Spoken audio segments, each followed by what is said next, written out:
Hello guys, welcome to our YouTube channel EGS easy government jobs में आपका स्वागत है। गाइस, आज हम आपके लिए लेके आए हैं बहुत ही इम्पोर्टेंट वीडियो जिसमें आपको complete ancient plus medieval history देखने को मिलेगी।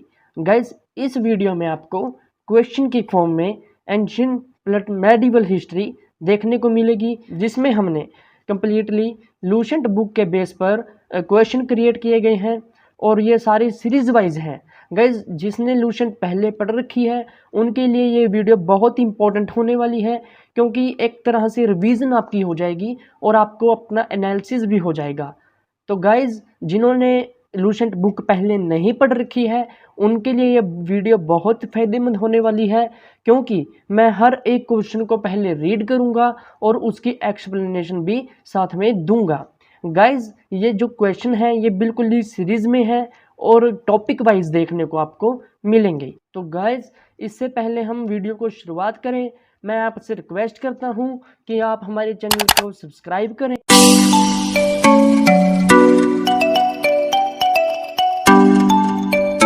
तो चलिए गाइज, हम वीडियो को स्टार्ट करते हैं। तो गाइज, सबसे पहले आपका जो टॉपिक है वो है इंडस वैली सिविलाइजेशन। गाइज, जैसा कि आप सबको पता है, हिस्ट्री जहाँ से स्टार्ट होती है वो इंडस वैली सिविलाइजेशन ही होती है। हालांकि इससे पहले स्टोन एज के बारे में भी पढ़ा जाता है, पर हम यहाँ इंडस वैली सिविलाइजेशन से स्टार्ट कर रहे हैं क्योंकि स्टोन एज से काफ़ी कुछ क्वेश्चंस नहीं देखने को मिलते। तो गाइज, हम इंडस वैली सिविलाइजेशन से स्टार्ट करते हैं। तो आपका फर्स्ट क्वेश्चन है, which of the following first discovered site of Indus valley civilization. Guys, पूछा गया है कि इंडस वैली सिविलाइजेशन की सबसे पहली साइड कौन सी थी जो कि डिस्कवर की गई थी। तो गाइज, इसका राइट आंसर हो जाएगा हड़प्पा। हड़प्पा ही ऐसी पहली साइट थी जो कि सबसे पहले डिस्कवर की गई थी और ये दयाराम साहनी जी के द्वारा डिस्कवर की गई थी। 1921 में ये सबसे पहली खोजी गई थी हड़प्पा साइट, जो कि आज के टाइम में मोंटगोमेरी में पाकिस्तान में पड़ती है। तो गाइज, इसका राइट आंसर है हड़प्पा। आगे बात करते हैं guys, who was first used Indus civilization term. तो यहाँ पर पूछा गया है कि वो कौन थे जिन्होंने इंडस सिविलाइजेशन टर्म का पहली बार यूज़ किया। तो गाइज, यहाँ पर राइट आंसर हो जाएगा C option, John Marshall. John Marshall वो थे जिन्होंने सबसे पहले इंडस सिविलाइजेशन टर्म का यूज़ किया था। अब जॉन मार्शल कौन थे? ये हमारे जो आर्कोलॉजिकल सर्वे ऑफ इंडिया है उसके डायरेक्टर जनरल थे। तो इन्होंने सबसे पहले इंडस सिविलाइजेशन टर्म का यूज़ किया था। तो इसका राइट आंसर हो जाएगा जॉन मार्शल। आगे बात करते हैं guys, which of the following north site of civilization. सबसे नॉर्थर्न साइड कौन सी है सिविलाइजेशन की, उसके बारे में पूछा गया है। तो गाइज, इसका राइट आंसर हो जाएगा मंदा। मंदा जो साइट है वो सबसे नॉर्थर्न साइट है इंडस वैली सिविलाइजेशन की। तो कई बार इनसे भी क्वेश्चन पूछ जा सकता है कि सबसे नॉर्थर्न या सबसे साउथर्न, ईस्टर्न या वेस्टर्न साइड कौन सी है इंडस वैली सिविलाइजेशन की। तो इसलिए मैंने ये क्वेश्चन भी आपकी वीडियो में इंक्लूड कर दिए हैं। आगे बात करते हैं, which of the following southern site of Indus valley civilisation. सबसे southern site Indus valley civilisation की कौन सी है। तो गाइज, दामियाबाद सबसे साउथर्न साइट है इंडस वैली सिविलाइजेशन की। आगे बात करते हैं ईस्टर्न। आगे पूछा गया है guys, which of the following eastern site of Indus valley civilization, यानी कि eastern site Indus valley civilisation की कौन सी है। तो गाइज, इसका राइट आंसर हो जाएगा आलिमपुर। आलिमपुर इज द राइट आंसर, जो कि इंडस वैली सिविलाइजेशन की सबसे ईस्टर्न साइट है। आगे बात करते हैं guys, which of the following capital cities of Indus valley civilization. Guys, capital cities का पूछा गया है, इंडस वैली सिविलाइजेशन की कैपिटल साइट्स कौन सी थी। तो गाइज, इसका राइट आंसर हो जाता है सी ऑप्शन, जिसमें कि both Harappa and Mohenjodaro. Guys, ये कैपिटल सिटीज से क्या मतलब है मैं आपको थोड़ा बताने की कोशिश करता हूँ।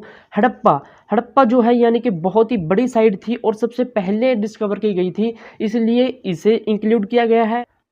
मोहनजोदाड़ो। मोहनजोदाड़ो इसलिए इंक्लूड किया गया है गाइज क्योंकि ये सबसे बड़ी साइट है जो कि इस टाइम पाकिस्तान में है, और यहाँ से हमें काफ़ी कुछ डिस्कवर हुआ है, काफ़ी इंपॉर्टेंट चीज़ें हैं जो हमें यहाँ से खुदाई के दौरान मिली है। इसलिए ये दो चीज़ें जो हैं बहुत ही इंपॉर्टेंट साइट्स मानी जाती हैं इंडस वैली सिविलाइजेशन की, इसलिए इन्हें capital cities of Indus valley civilization भी कहा जाता है। तो ये बहुत ही इंपॉर्टेंट दो सिटीज़ हैं इंडस वैली सिविलाइजेशन की जो कि आपने ध्यान में रखनी है। आगे बात करते हैं,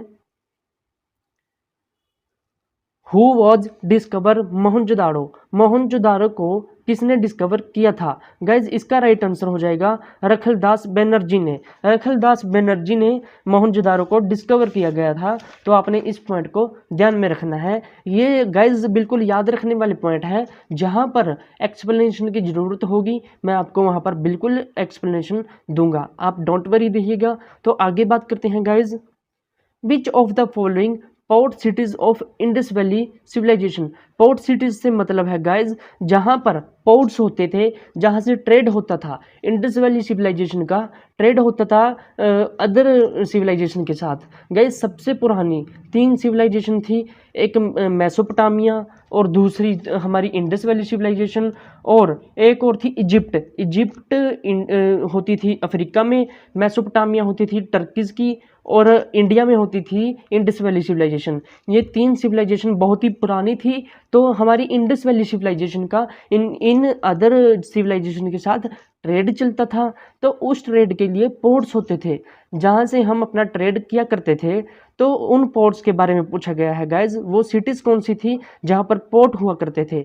तो गाइज इसका राइट आंसर डी ऑप्शन हो जाएगा, जिसमें ए ऑप्शन में लोथल एंड बालाकोट इंक्लूड किया गया है, बी ऑप्शन में सुतका गंदौर और सी ऑप्शन में अलाहादीनो एंड कुंतासी।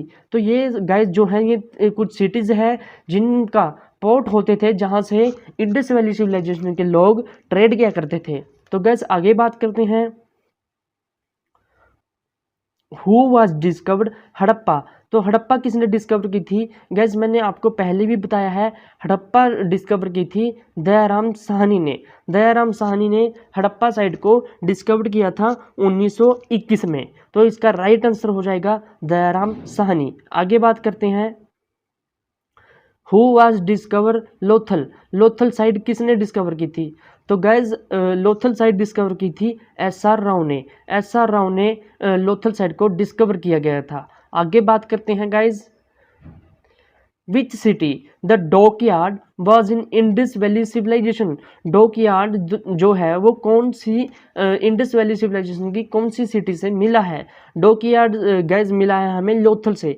लोथल से हमें डॉकयार्ड मिलता है जो कि इंडस वैली सिविलाइजेशन की साइट थी। लोथल से हमें डॉकयार्ड मिलता है, इसका राइट आंसर हो जाएगा लोथल। आगे बात करते हैं guys, where was found great granary and great bath in the Indus valley civilization. Guys पूछा गया है कि इंडस वैली सिविलाइजेशन में ग्रेट ग्रीनरी यानी कि अनाज मंडी, बहुत ही बड़ी अनाज मंडी, और ग्रेट बाथ यानी कि एक सरोवर, बड़ा सरोवर कह सकते हैं हम, तो ये कहाँ से मिले हैं? तो गैस इसका राइट आंसर हो जाएगा बी ऑप्शन, मोहनजोदाड़ो से। मोहनजोदाड़ो से हमें मिला है ग्रेट ग्रीनरी, एक बहुत ही बड़ी अनाज मंडी और एक बहुत ही बड़ा सरोवर टाइप बाथ मिला है। तो इसका राइट आंसर है मोहनजोदाड़ो। मोहनजोदाड़ो से हमें एक बियर्ड मैन भी मिला है। तो बियर्ड मैन जो है एक आदमी है, आदमी की फेस बना हुआ है जो कि दाढ़ी बनी हुई है उस पर, इसलिए उसको बियर्ड मैन कहा जाता है। तो ये भी हमें मोहनजोदाड़ो से मिला है। ये पॉइंट भी अभी आपने याद रखने की कोशिश करनी है। तो इसका राइट आंसर है गाइज मोहनजोदाड़ो। आगे बात करते हैं,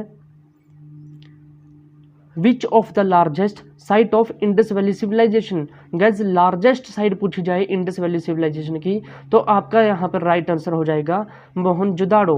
Mohenjodaro is the largest site of Indus valley civilization. ये पॉइंट आपने बिल्कुल ध्यान में रखना है कि अगर लार्जेस्ट साइट पूछी जाती है इंडस वैली सिविलाइजेशन की तो सबसे बड़ी साइट यहाँ पर मोहनजोदाड़ो है। आगे बात करते हैं, which of the main crop of Indus valley civilization, Indus valley civilization में मेन क्रॉप्स कौन कौन सी थी, मेन क्रॉप्स यानी कि जो फसलें होती थी इंडस वैली सिविलाइजेशन में वो पूछी गई है। गैस इंडस वैली सिविलाइजेशन में वीट भी हुआ करता था, बार्ले भी हुआ करता था, बार्ले यानी कि जौ, और राइस, राइस यानी कि चावल। तो गेहूँ, जौ और चावल, ये तीनों गेहूँ हम जो हमें फसलें हैं वो इंडस वैली सिविलाइजेशन में देखने को मिलती थी। तो इसका राइट आंसर हो जाएगा ऑप्शन नंबर डी। तो गाइस आगे बात करते हैं, which metal was unknown for Indus valley civilization, Indus valley civilization के लिए कौन सा मेटल अननोन था। तो गाइज इसका राइट आंसर हो जाएगा iron. Iron is the metal which is unknown for Indus valley civilization. Indus valley civilization के लोग कॉपर का यूज करते थे और ब्रॉन्ज का यूज करते थे। इंडस वैली सिविलाइजेशन को ब्रॉन्ज एज भी कहा जाता है, ब्रॉन्ज सिविलाइजेशन भी कहा जाता है, लेकिन आयरन का उस टाइम पर लोगों को नहीं पता था। तो आयरन जो है मेटल वो इंडस वैली सिविलाइजेशन के लोगों के लिए अननोन मेटल था। तो ये पॉइंट आपने गाइज याद रखने की कोशिश करनी है। आगे बात करते हैं गाइज,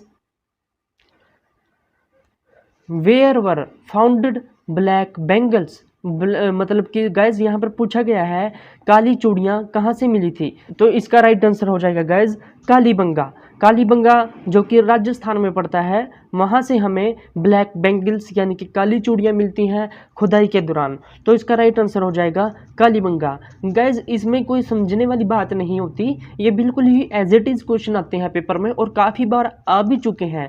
मैंने उन्हीं के बेस पे, प्रीवियस ईयर क्वेश्चंस के बेस पे ही ये क्वेश्चंस क्रिएट किए हैं। तो गाइज आपको ये बिल्कुल एज इट इज़ ही याद रखने हैं कि कौन सी चीज़ कहाँ से मिलती है।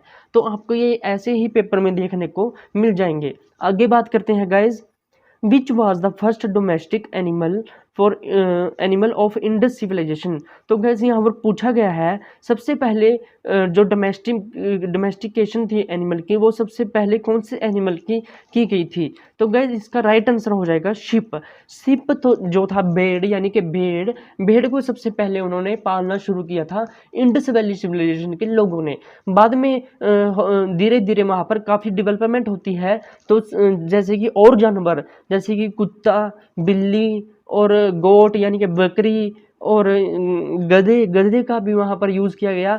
एक हॉर्स था गाइज, हॉर्स का वहाँ पर यूज़ नहीं किया गया था इंडस वैली सिविलाइजेशन में। अगर आपको क्वेश्चन आता है कि which animal do not domestication in Indus valley civilization, तो इसका राइट आंसर आपने करना है हॉर्स, कि हॉर्स का जो डोमेस्टिकेशन था वो इंडस वैली सिविलाइजेशन में नहीं किया गया है, ऐसा कई बुक्स हमें बताती हैं। वैसे कंट्रोवर्सी होती है इस सब कंसेप्ट पर अगर ऐसा क्वेश्चन आपको देखने को मिल जाता है तो आप हॉर्स टिक लगा सकते हो। आगे बात करते हैं guys, who was the idol worship of Indus valley civilization. Guys पूछा गया है कि इंडस वैली सिविलाइजेशन के टाइम में लोग किस चीज़ की वर्शिप क्या करते थे, यानी कि किस चीज़ की पूजा किया करते थे। तो गैस एक इसका राइट आंसर हो जाएगा पशुपति महादेव। पशुपति महादेव गैस ये एक लॉर्ड शिवा टाइप का होता था, जिसे हम प्रोटो शिवा भी कह देते हैं। इसकी पूजा किया करते थे इंडस वैली सिविलाइजेशन टाइम में। और पशुपति की शील भी मिलती हैं, जो हम ट्रेड में यूज़ करते थे सील, तो उस पर भी पशुपति की जो है वो तस्वीरें मिलती हैं। तो इससे पता लगता था गाइज कि इंडस वैली सिविलाइजेशन में पशुपति महादेव की पूजा किया करते थे। तो गाइज आगे चलते हैं, which city without citadel in Indus valley civilization. Guys यहाँ पर पूछा गया है ऐसी कौन सी सिटी थी इंडस वैली सिविलाइजेशन की जिसमें सिटाडल नहीं था। गैस सिटाडल से पहले मैं आपको थोड़ा बता देता हूँ सिटाडल क्या होता था। गैस इंडस वैली सिविलाइजेशन में जो घर होते थे वो दो तरह के होते थे, एक ऊपर की ओर, ऐसे ऊपर की ओर होता था, और दूसरा नीचे की ओर ऐसे होता था। गैस जो ये वाला ऊपर की ओर होता था ये हायर पीपल के लिए होता था, जो हायर रैंक के पीपल होते थे, एडमिनिस्ट्रेशन होती थी जो, वो लोग इन हायर जो हाउसेज होते थे उनमें रहा करते थे, और जो नॉर्मल पीपल होते थे वो इन लोअर जो हाउसेज होते हैं इनमें रहा करते थे। तो ये इस सिस्टम को वहाँ पर सिटाडेल सिस्टम का करते थे। इंडस वैली सिविलाइजेशन लगभग सारा ऐसे सिस्टम हुआ करता था, सिटाडेल सिस्टम। लेकिन कुछ साइड ऐसी थी जहाँ पर ये सिटाडेल सिस्टम नहीं होता था। तो वो पूछा गया है गाइज कि ऐसी कौन सी साइड है जहाँ पर सिटाडेल सिस्टम नहीं होता था। तो गाइज इसका राइट आंसर हो जाएगा चहुंदाड़ो। चहुंदाड़ो में सिटाडेल सिस्टम नहीं हुआ करता था, वहाँ नॉर्मल जो हाउसेस थे वो हुआ करते थे। तो इसका राइट आंसर है सिटाडेल। आगे बात करते हैं guys, which of the largest site in India of Indus valley civilization. Guys यहाँ पर एक कंफ्यूजिंग क्वेश्चन आता है, देखो बच्चों को कंफ्यूज करने के लिए, स्टूडेंट्स को। देखो यहाँ पर पूछा गया है which of the largest Indian site. Guys पहले पूछा गया था which of the largest site in Indus valley civilization. तो यहाँ पर फर्क आ जाता है, यहाँ पर इंडिया वर्ड इंक्लूड कर दिया गया है इन्होंने क्वेश्चन में।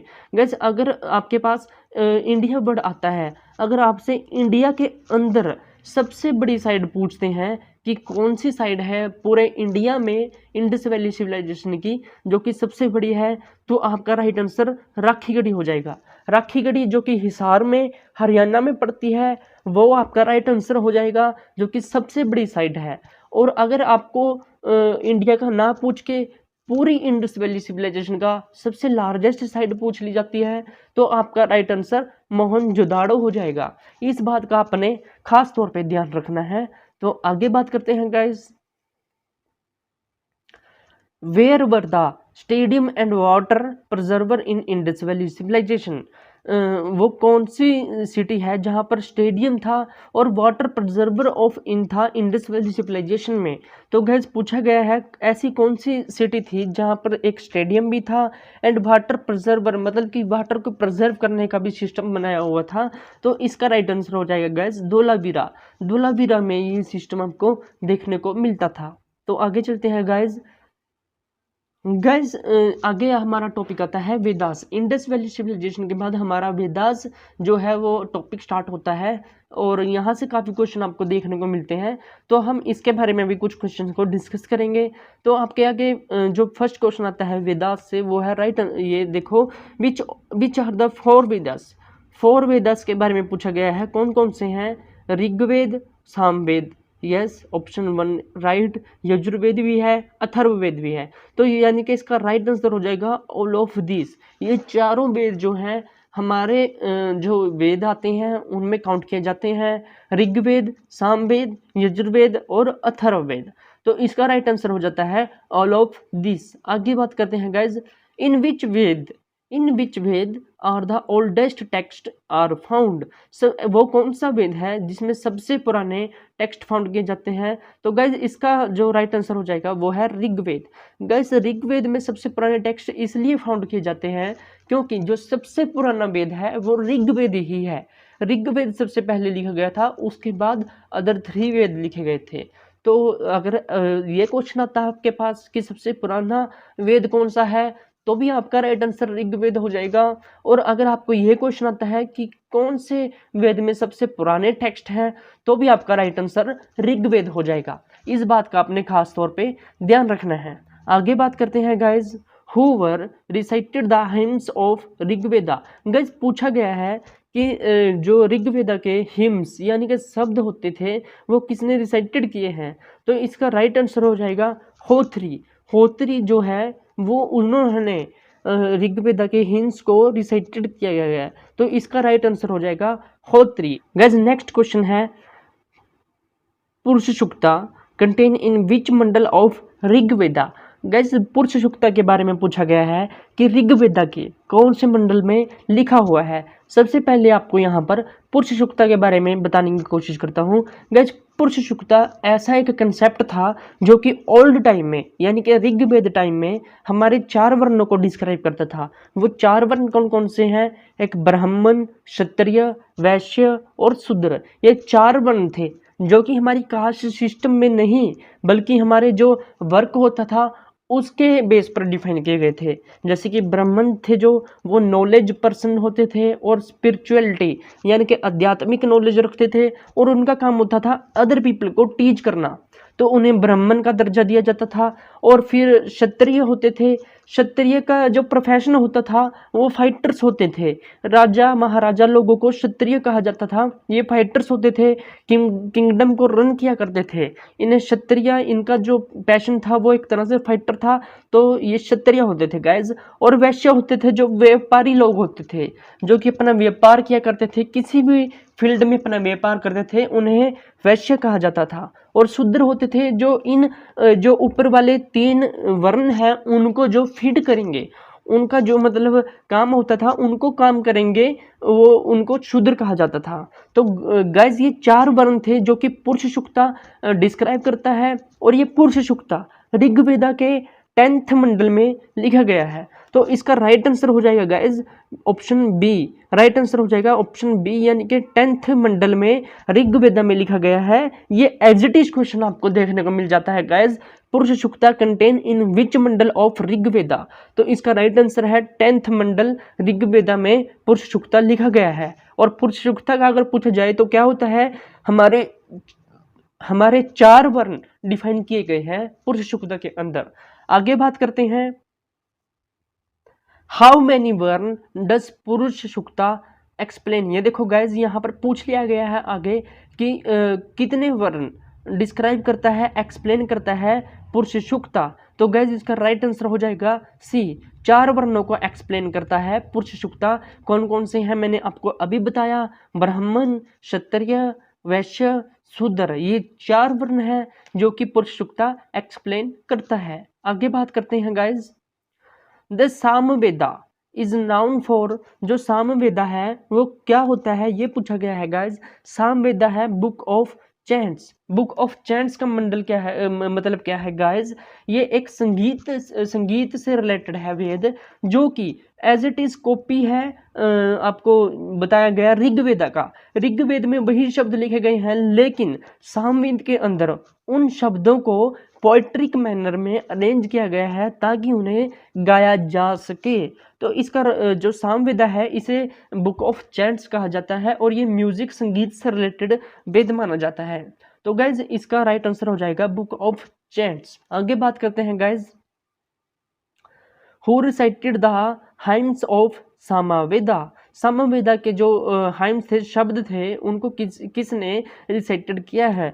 तो गाइज इसका राइट आंसर हो जाएगा उद्गात्री। उद्गात्री ने इनको जो है वो इनके शब्दों को रिसाइटेड किया है, तो इसका राइट आंसर हो जाएगा उद्गात्री। तो आगे बात करते हैं guys, which Veda is important for Indian music? तो गैस वही पूछा गया है, इंडियन म्यूजिक के लिए सबसे इम्पोर्टेंट वेदा कौन सा है? तो इसका राइट आंसर हो जाएगा गाइज सामवेदा। जैसा कि मैंने आपको अभी बताया कि जो सामवेदा होता है वो म्यूजिक से रिलेटेड है, तो इसलिए इंडियन म्यूजिक का अगर आपको पूछा जाए तो कौन सा वेद इंपॉर्टेंट हो जाता है? Samaveda is your right answer. आगे बात करते हैं guys, the Yajurveda is noun for. Yajurveda के बारे में पूछा गया है, यजुर्वेद क्या होता है? गैस यजुर्वेद होता है यज्ञ से रिलेटेड। यज्ञ यानी कि इसमें हमें प्रेयर्स के बारे में बताया जाता है, परफॉर्मेंस ऑफ सेक्रीफाइस। तो इसका राइट आंसर हो जाएगा, बुक है ये एक जिसमें सेक्रीफाइस, प्रेयर के बारे में बताया गया है कि कैसी प्रेयर्स की जाएंगी और कैसी कैसी एक्टिविटीज़ की जाएंगी अगर हमने कुछ प्राप्त करना है, तो इसके अंदर बताया गया है यजुर्वेद के अंदर। तो इसका जो राइट आंसर हो जाएगा वो हो जाएगा बुक ऑफ सैक्रिफाइशियल प्रेयर। ये अपने पॉइंट ध्यान में रखना है गाइज। आगे बात करते हैं, which are the 2 part of Yajurveda? Guys जो यजुर्वेद है उसके आगे 2 सब पार्ट हैं, उनके बारे में पूछा गया है। तो गाइज इसका राइट आंसर हो जाएगा ऑप्शन सी, जिसमें आपको इंक्लूड किया गया है ऑप्शन ए कृष्णा यजुर्वेद और दूसरा शुक्ला यजुर्वेद। गाइज ये 2 आगे सब पार्ट है यजुर्वेद के, कृष्णा यजुर्वेद और शुक्ला यजुर्वेद। जो कृष्णा यजुर्वेद है गाइज उसमें मंत्रों की एक्सप्लेनेशन दी गई है, और जो शुक्ला यजुर्वेद है उसमें ओनली मंत्र दिए गए हैं। तो ये अपने पॉइंट ध्यान में रखना है, जो शुक्ला वेद है उसमें सिर्फ मंत्र दिए गए हैं, और कृष्णा यजुर्वेद में मंत्र तो दिए गए हैं प्लस उनकी एक्सप्लेनेशन भी दी गई है।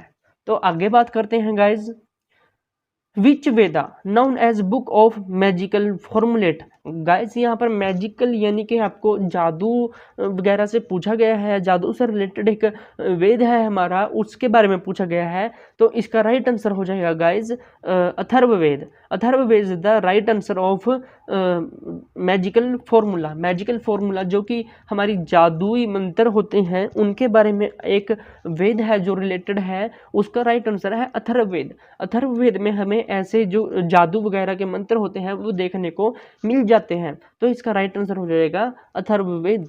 आगे बात करते हैं guys, what is the meaning of Brahma. Brahma का मतलब क्या होता था उस टाइम पर, ये पूछा गया है। तो गाइज इसका राइट आंसर होता था sacrifice. Sacrifice is the right answer of Brahma. Brahma का मीनिंग यानी कि उस टाइम पर जो होता था सैक्रिफाइस होता था। आगे बात करते हैं, who was written the Ramayana. Ramayana को किसने लिखा गया है, तो इसका राइट आंसर हो जाएगा वाल्मीकि। वाल्मीकि जी ने रामायण को लिखा है, इज द राइट आंसर। आगे बात करते हैं guys, which epic known as the oldest epic of the world. Guys option दिए गए हैं और इनमें से पूछा गया है कि सबसे पुरानी क्या चीज है। महाभारत, रामायण और भगवत गीता, ये तीन ऑप्शन दिए गए हैं और इनमें से पूछा गया है कि सबसे पुरानी एपिक कौन सी है, सबसे ओल्डेस्ट एपिक कौन सी है। तो गाइज इसमें राइट आंसर हो जाएगा रामायण। जो रामायण है वो सबसे पुरानी हुई है, उसके बाद हमारा जो महाभारत और भगवत गीता है वो आते हैं। लेकिन सबसे पुरानी जो एपिक है वो महाभारत रामायण को गिना जाता है। तो आपका राइट आंसर हो जाएगा रामायण। आगे बात करते हैं guys, who was written the Mahabharata. Mahabharata किसने लिखा गया है गाइज, ये पूछा जाता है। गाइज ये क्वेश्चन बिल्कुल ही इंपॉर्टेंट क्वेश्चन है एग्जाम पॉइंट ऑफ व्यू से। ऐसे ही क्वेश्चन आपको एग्जाम में देखने को मिलते हैं। प्रीवियस क्वेश्चन ये प्रीवियस पेपर में आए हुए हैं क्वेश्चन हैं जो कि मैंने आपको यहाँ पर क्रिएट किए हैं और वीडियो में इंक्लूड किए हैं। तो गाइज पूछा गया है कि महाभारत किसके द्वारा लिखी गई है, तो इसका राइट आंसर हो जाएगा वेद व्यास जी के द्वारा। वेद व्यास जी के द्वारा महाभारत को लिखा गया है। आगे बात करते हैं guys, which epic known as the longest epic of world. जो इसमें पूछा ऑप्शन दिए गए हैं इनमें पूछा गया है कि सबसे लॉन्गेस्ट यानी कि सबसे लंबी मतलब कि उसकी जो उसकी डिस्क्रिप्शन है उसके अकॉर्डिंग पूछा गया है कि सबसे लॉन्गेस्ट एपिक कौन सी है वर्ल्ड में। तो इसका राइट आंसर हो जाएगा महाभारत। गैस जो महाभारत है वो सबसे लॉन्गेस्ट एपिक मानी जाती है वर्ल्ड में। तो इसका राइट आंसर हो जाएगा द महाभारत। तो आगे बात करते हैं guys, from where is the Bhagwat Gita extracted. तो ये पूछा गया है कि भगवत गीता जो है वो कहाँ से निकाली गई है। तो इसका राइट आंसर हो जाएगा महाभारत। महाभारत से ही रिलेटेड है भगवत गीता भी, और महाभारत से ही एक पार्ट है जो कि निकाला गया है भगवत गीता के रूप में। तो इसका राइट आंसर हो जाएगा महाभारत। आगे बात करते हैं, in which Purana is the oldest Puranic text. तो गैज इसमें पूछा गया है सबसे पुराना टेक्स्ट कौन सा है। महाभारत, रामायण और मत्स्य पुराण, इन तीनों में से पूछा गया है कि सबसे पुराना पुराण कौन सा है। यहाँ पर आपका राइट आंसर हो जाएगा मत्स्य पुराण। मत्स्य पुराण यहाँ पर आपका राइट आंसर हो जाएगा, जो कि पुराणों में काउंट होते हैं। तो आपका यहाँ पर राइट आंसर हो जाएगा मत्स्य पुराण। आगे बात करते हैं गाइज, हाउ मेनी टोटल पुराण। हमारे जो यहाँ पर इंडिया के अंदर टोटल कितने पुराण है, तो इसका राइट आंसर हो जाएगा गाइज 18। 18 हमारे पास टोटल पुराण है। अगर आपको कोई पूछता है कि आपके इंडिया में कितने पुराण है, तो आपका राइट आंसर हो जाता है 18। आगे बात करते हैं गाइज, गायत्री मंत्र। गायत्री मंत्र जो है वो ऋग्वेदा के, देखो जैसे पुरुष सूक्ता का पूछा गया था वो भी ऋग्वेदा के मंडल में लिखा गया था, और आगे ये गायत्री मंत्र जो है गायत्री मंत्र का भी पूछा गया है कि वो ऋग्वेदा के कौन से मंडल में लिखा गया है। तो गाइज इसका राइट आंसर हो जाएगा ऑप्शन नंबर बी, थर्ड मंडल में। थर्ड मंडल में गायत्री मंत्र लिखा गया है ऋग्वेदा में। जो गायत्री मंत्र हम उच्चारण करते हैं वो ऋग्वेदा से ही लिया गया है गाइस। ऋग्वेदा में थर्ड मंडल में ये गायत्री मंत्र लिखा हुआ है। आगे बात करते हैं guys, who was written Gayatri Mantra. Gayatri मंत्र किनके द्वारा लिखा गया है, विश्वामित्रा। विश्वामित्रा जी के द्वारा ये जो गायत्री मंत्र है वो लिखा गया है। तो यहाँ पर आपका राइट आंसर हो जाएगा विश्वामित्रा। आगे बात करते हैं गाइज। गैस यहाँ पर हमारा जो वेद वेद वेद टॉपिक था वो खत्म हो जाता है, और जो वेद से क्वेश्चन बनते थे अप्रोक्सीमेटली हमने हर तरह का क्वेश्चन आपके साथ डिस्कस किया है, और उसकी जो एक्सप्लेनेशन भी है वो मैंने देने की कोशिश की है। तो आगे जो हमारा टॉपिक आता है गाइज वो आता है मगध डायनेस्टी। मगध डायनेस्टी आपको पता ही है, जो हमारा इंडस वैली सिविलाइजेशन के साथ बाद हमारा वेद टाइम आता है, वैदिक टाइम आता है, वैदिक टाइम के बाद हमारा महाजनपद टाइम आता है, और महाजनपद टाइम में हमारे जो सबसे पहले डायनेस्टी आती है वो आती है मगध डायनेस्टी। मगध डायनेस्टी की हम बात करते हैं। Who was founder of Magadh dynasty? Magadh dynasty की फाउंडर कौन थे गाइज? इसका राइट आंसर हो जाएगा Bimbisara. Bimbisara is the right answer of founder of Magadh dynasty. Guys एक बात मैं आपको यहाँ पर और बता देता हूँ, कई बुक्स ऐसी शो करती हैं कि जो वैदिक टाइम के बाद सीधा जैनिज्म या बुद्धिज्म आता है। गैस वो दोनों कंटेम्प्टरी थे, यानी कि वो दोनों साथ साथ चल रहे थे ऑल ओवर द इंडिया। कहीं पर बुद्धिज्म स्प्रेड हो रहा था, कहीं पर जैनिज्म स्प्रेड हो रहा था। तो हम एग्जैक्ट ये नहीं कह सकते कि इस टाइम पर बुद्धिज्म था और इस टाइम पर जैनिज्म था। तो कि इंडिया के किसी एरिया में जैनिज्म काउंट हो रहा था, इंडिया के किसी एरिया में बुद्धिज्म काउंट हो रहा था। लेकिन जो डायनेस्टीज है वो अगर हम रीड करते हैं तो मगध डायनेस्टी आती है। तो मगध डायनेस्टी के बारे में हम थोड़ा सा क्वेश्चंस डिटेल में स्टडी करने की कोशिश करेंगे। तो सबसे पहले क्वेश्चन था आपका कि मगध डायनेस्टी के फाउंडर कौन थे? तो इसका राइट आंसर हो जाएगा बिम्बिसारा।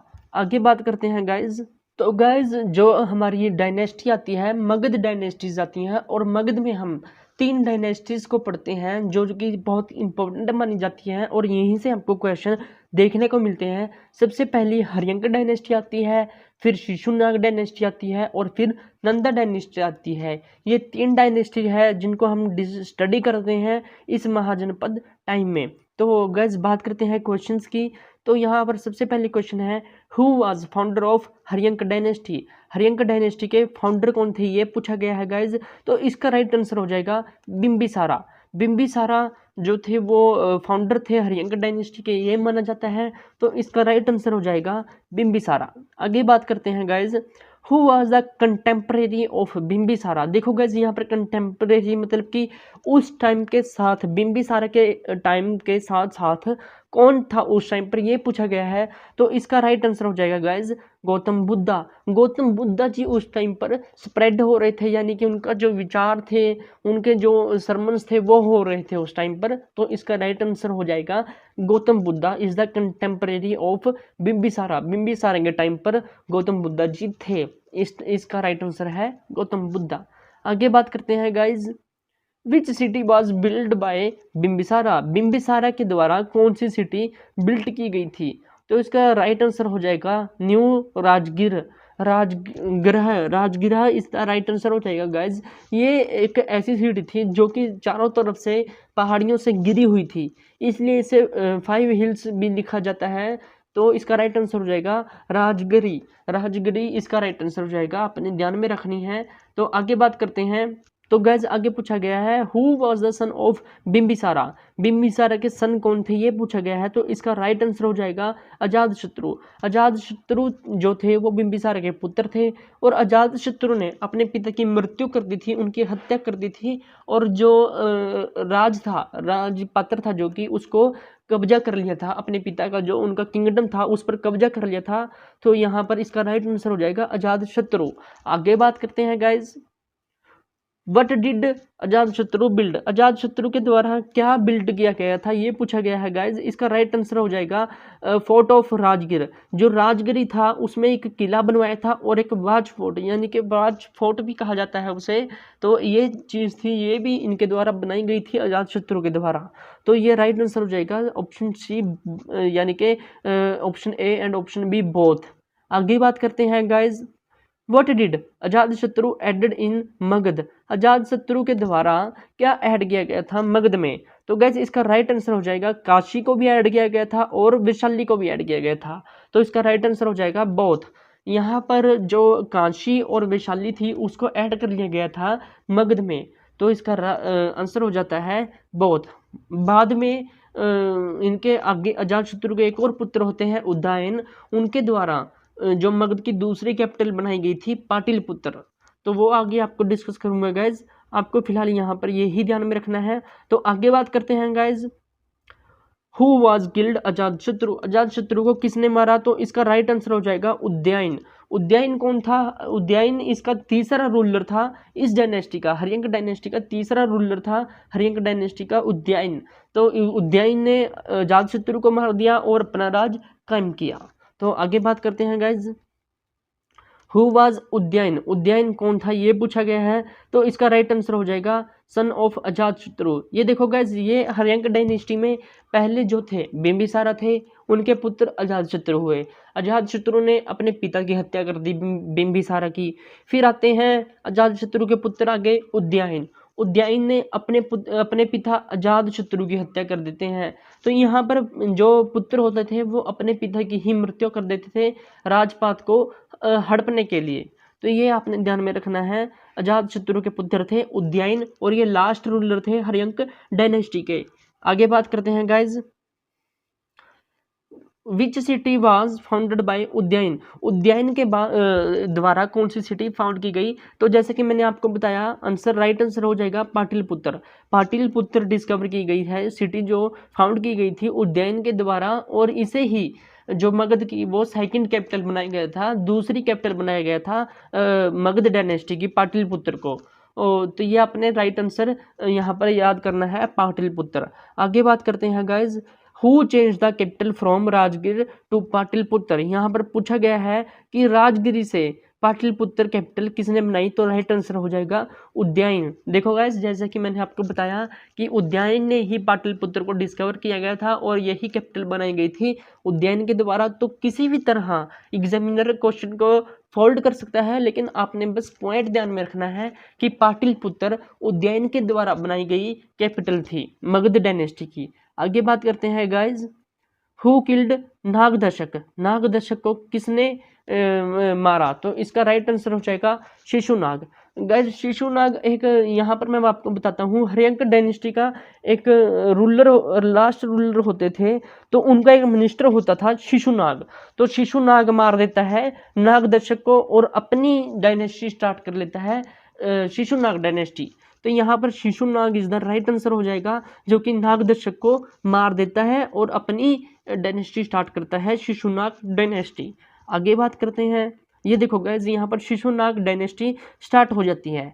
आगे बात करते हैं, who was the founder of Shishunaga dynasty, Shishunaga dynasty के फाउंडर कौन है, तो यहाँ पर राइट आंसर हो जाएगा शिशुनाग। शिशुनाग ही जो सेनापति हुआ करते थे हर्यंक डायनेस्टी में, वो हर्यंक डायनेस्टी के लास्ट रूलर को मारकर अपनी डायनेस्टी स्टार्ट करते हैं शिशुनाग डायनेस्टी। तो यहाँ पर राइट आंसर है शिशुनाग।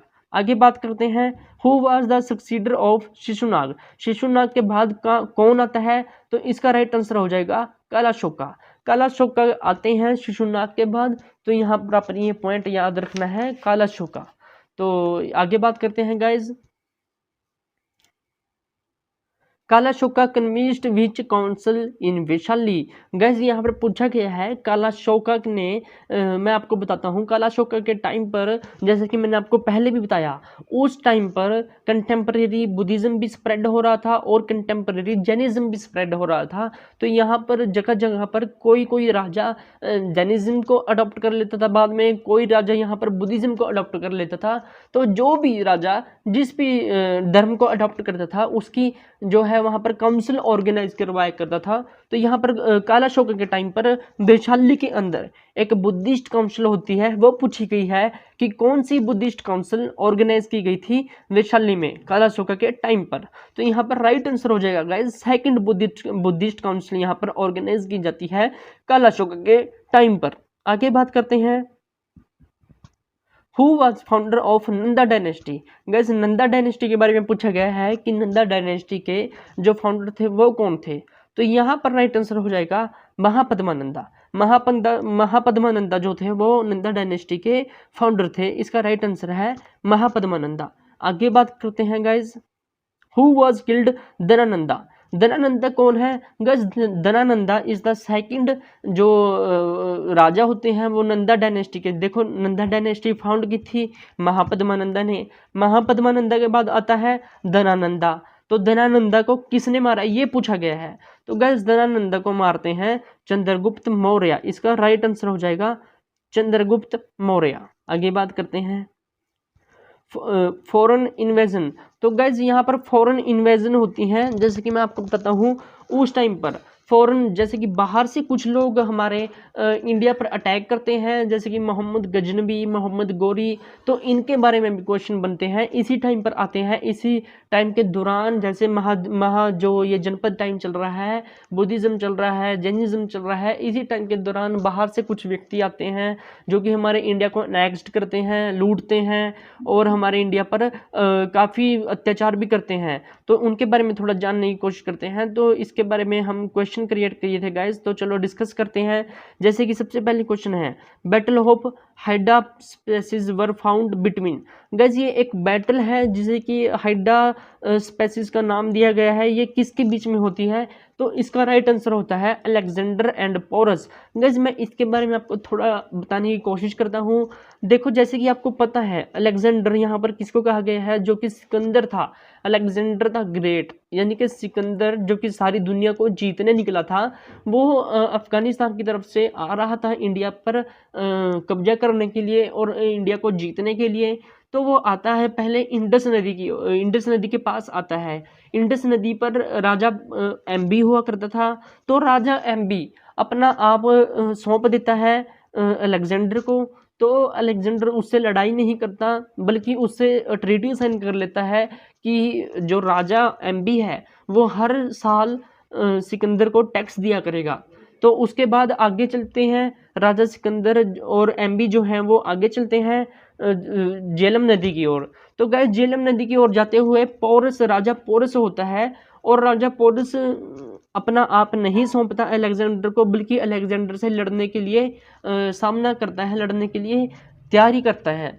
तो अलेक्जेंडर जीत जाता है उस लड़ाई में, और जो वो लड़ाई होती है वो झेलम नदी के ऊपर लड़ाई होती है। उस झेलम नदी के ऊपर जो लड़ाई होती है उसे हम हाइडा स्पेसिस का नाम दे देते हैं, और झेलम नदी को भी हम हाइडा पैसिस का नाम दे देते हैं। अगर आपसे पूछा जाता है कि which river is the name of Hydaspes, तो आपका राइट आंसर हो जाएगा झेलम रिवर। झेलम जो नदी है उसका नाम ही हाइडस पैसिस ही था।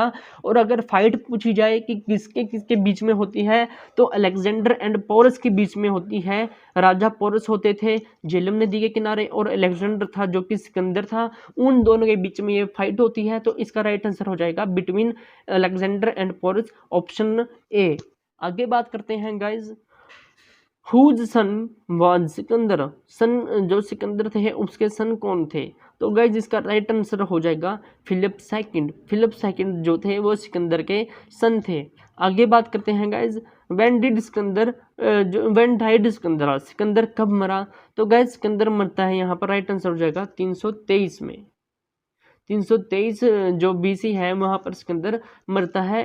तो आपको यहाँ पर पॉइंट याद रखने की कोशिश करनी है, 323 बीसी में सिकंदर मरता है। आगे बात करते हैं गाइस, देखो जैसे कि मैंने आपको बताया यहाँ पर फॉरेन इन्वेजन्स भी हो गए हमारे, और जो हमारी महाजनपद टाइम था वो भी हमने डिस्कस किया। उससे पहले हमने इंडस वैली सिविलाइजेशन डिस्कस किया। अब हम बात करते हैं यहाँ पर बुद्धिज़्म एंड जैनिज्म की, क्योंकि ये दोनों उस टाइम पर कंटेम्प्रेरी थे ऑल ओवर द इंडिया। तो हम बुद्धिज़्म से क्रिएट होने वाले क्वेश्चंस को भी डिस्कस करेंगे और जैनिज्म से भी क्रिएट होने वाले क्वेश्चंस को डिस्कस करेंगे। तो हम सबसे पहले बात करते हैं बुद्धिज़्म के बारे में। Who was founder of Buddhism, Buddhism के फाउंडर कौन है गाइज, ये पूछा गया है। तो इसका राइट आंसर हो जाएगा ये सब, जैसा कि आप सबको भी पता होगा, Gautam Buddha. Gautam Buddha is the right answer for founder of Buddhism. आगे बात करते हैं guys, where was born Gautam Buddha, Gautam Buddha ji का जन्म कहाँ पर हुआ था, तो इसका राइट आंसर हो जाएगा लुम्बिनी वाना, ऑप्शन डी। लुम्बिनी वाना में गौतम बुद्धा जी का जन्म हुआ था एज अ सिद्धार्थ। सिद्धार्थ इनका बचपन का नाम था, बाद में इनका नाम पड़ा था गौतम बुद्धा। तो आपने इस पॉइंट को थोड़ा नोट करने की कोशिश करनी है। और इनके पिता का नाम था इनके शुद्धोदाना, शुद्धोदाना इसके पिता का नाम था। और विशाखा पूर्णिमा के दिन ये जो थे इनका जन्म हुआ था। तो ये अपने कुछ पॉइंट याद रखने की कोशिश करनी है। जो गौतम बुद्धा थे उनका जन्म लुम्बिनी वाना में हुआ सिद्धार्थ इनके बचपन का नाम था और विशाखा पूर्णिमा के दिन हुए थे। पिता का नाम इनके शुद्धोधना था। आगे बात करते हैं गाइज, ये देखो गाइज, यहाँ पर क्वेश्चन ही पूछ लिया है, who was the father of Gautam Buddha. Gautam Buddha ji के फादर कौन थे? राइट ऑप्शन हो जाएगा यहाँ पर Shuddhodana. Option A, Shuddhodana is the father of Gautam Buddha. तो गाइज आगे बात करते हैं, at what age did Gautam Buddha leave home. Guys मैं गौतम बुद्धा जी के बारे में आपको थोड़ा डिटेल में बताने की कोशिश करता हूँ। तो जब गौतम बुद्धा जी पैदा होते हैं, इनके जो पंडित जी होते हैं इनके परिवार के, वो गौतम बुद्ध जी को देखकर इनके पिता को बताते हैं कि आपका जो बच्चा है वो बहुत ही आध्यात्मिक वाला बच्चा है, ये बड़ा होकर बहुत बड़े संत फकीर बन सकते हैं। तो इनके पिता इनको इन लाइन में डालना नहीं चाहते थे, तो वो इनको महल में ही रखा करते थे। महल से बाहर जाने की इनको इजाज़त नहीं होती थी। इनको सारी खुशियाँ, सारे इनको खिलौने या अदर कुछ भी इनको जो चाहिए होता था वो इनको महल में ही मिल जाया करता था। तो एक दिन क्या होता है, गौतम बुद्धा जी एक अपने महल के एक कर्मचारी के साथ बाहर घूमने के लिए निकलते हैं। तो वहाँ पर ये देखते हैं कि एक आदमी है जो कि पहले बूढ़ा पड़ा हुआ है। तो ये देखते हैं, पूछते हैं कि ये क्या है। तो वो बताते हैं कि ये तो एक बूढ़ा है और हम सब ने बूढ़ा होना है। तो गाइज गौतम बुद्ध जी बहुत ही शॉक्ड होते हैं कि इस चीज़ के बारे में तो हमें पता ही नहीं है। और आगे चलते हैं तो एक वो जो शव है, शव को लोग लेके जाते हुए दिखते हैं। तो वो उनके बारे में भी पूछते हैं कि ये क्या है। तो वो उनको बताते हैं कि ये एक मरा हुआ व्यक्ति है जिसको अब हम फर्नल के लिए लेके जा रहे हैं। तो इसको जानकर भी बहुत ही आश्चर्यजनक होते हैं गौतम बुद्ध जी। तो गाइज ऐसी कुछ एक्टिविटीज़ होती हैं उनकी लाइफ में जिनसे वो बहुत ही प्रभावित होते हैं। तो ऐसा कुछ देखने के बाद वो जो एक ज्ञान प्राप्ति के लिए अपने घर को छोड़ देते हैं और निकल जाते हैं ज्ञान की प्राप्ति के लिए।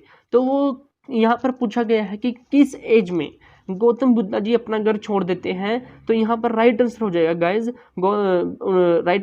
गाइज ऑप्शन बी, 29 साल की एज में गौतम बुद्ध जी अपना घर छोड़ देते हैं। तो गाइज आगे बात करते हैं, who was the first teacher of Gautam Buddha. Gautam Buddha ji का फर्स्ट टीचर कौन था? तो गाइज यहाँ पर राइट आंसर हो जाएगा Alara Kalama. Alara Kalama is the first guru of Gautam Buddha. Guys यहाँ पर गौतम बुद्धा जी सबसे पहले आते हैं और ज्ञान की प्राप्ति करने की कोशिश करते हैं, स्पिरिचुअलिटी लेने की कोशिश करते हैं। लेकिन दुर्भाग्यवश यहाँ पर उनको सेटिस्फेक्शन नहीं होती, लेकिन वो यहाँ से छोड़कर आगे और किसी गुरु की तलाश में निकल जाते हैं। आगे बात करते हैं guys, Gautam Buddha's enlightenment is known as. Guys पूछा गया है, जब गौतम बुद्ध को इनलाइटमेंट यानी कि ज्ञान की प्राप्ति होती है उसको क्या कहा जाता है? तो गाइज यहाँ पर जो बुद्धिज्म है वहाँ पर जब किसी को इनलाइटमेंट प्राप्त होती है तो उसे कहा जाता है संबोधि ज्ञान प्राप्ति कहा जाता है। तो यहाँ पर गौतम बुद्ध को जब इनलाइटमेंट प्राप्त हुई तो उसको कहा गया संबोधि ज्ञान प्राप्ति। इसका राइट आंसर हो जाएगा ऑप्शन नंबर सी। आगे बात करते हैं guys, where Gautam Buddha got enlightenment. Gautam Buddha को इनलाइटमेंट कहाँ पर प्राप्त हुई? वैसे जब इनलाइटमेंट प्राप्त होती है तो उसको निर्वाणा कहते हैं। अगर बुद्धिज्म में किसी को इनलाइटमेंट प्राप्त हो जाती है तो उसको बुद्धिज्म में हम निर्वाणा कहते हैं। ये पॉइंट आपने ध्यान में रखना है। तो जब ये पूछा गया है कि गौतम बुद्ध को इनलाइटमेंट कहाँ पर प्राप्त हुई तो इसका राइट आंसर हो जाएगा ऑप्शन नंबर ए, बोधिगया। बोधिगया एक स्थान है जहाँ पर गौतम बुद्ध जी को जो है इनलाइटमेंट प्राप्त हुई थी, बोधिगया में।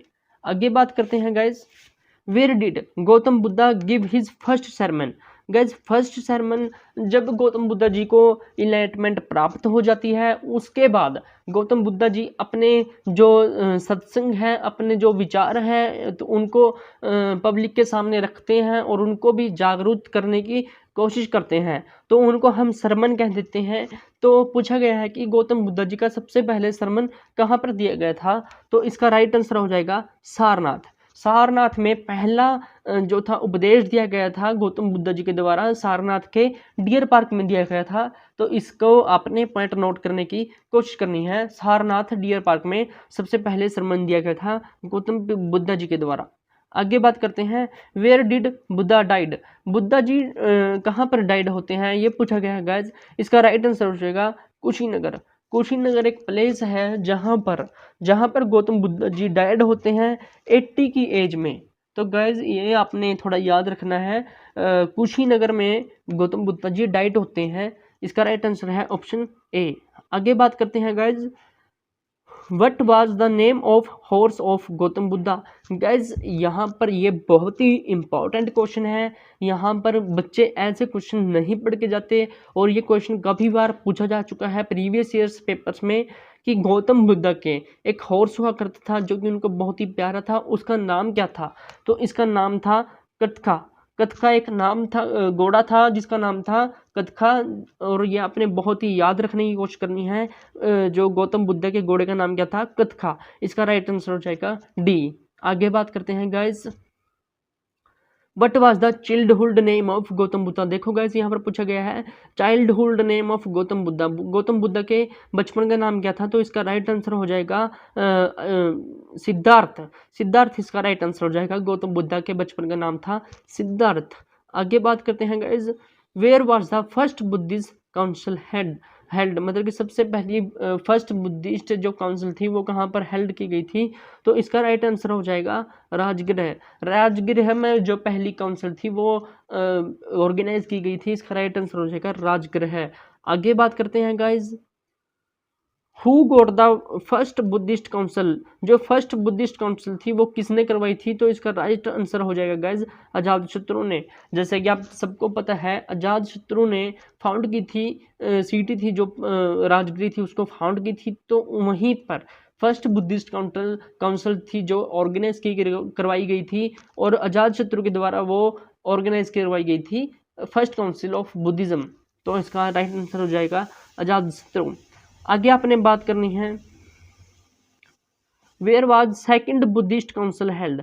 सेकंड बुद्धिस्ट काउंसिल के बारे में पूछा गया है कि कहाँ पर हुई थी? तो इसका राइट आंसर हो जाएगा गाइज वैशाली। वैशाली में सेकंड बुद्धिस्ट काउंसिल होती है, ये अपने ध्यान में रखना है। और कौन करवाता है गाइज? कल अशोका। कल अशोका। ये देखो गाइज यहाँ पर पूछा गया है कि सेकंड बुद्धिस्ट काउंसिल किसके द्वारा करवाई गई है? तो इसका राइट आंसर हो जाएगा ऑप्शन ए कल अशोका। कल अशोका के टाइम पे ये जो सेकंड बुद्धिस्ट काउंसिल होती है ये करवाई जाती है। गाइस बहुत ही मोस्ट इंपोर्टेंट क्वेश्चन है, यहाँ से आपको बुद्धिस्ट काउंसिल से आपको एक क्वेश्चन जरूर देखने को मिल जाएगा। आगे बात करते हैं गाइस,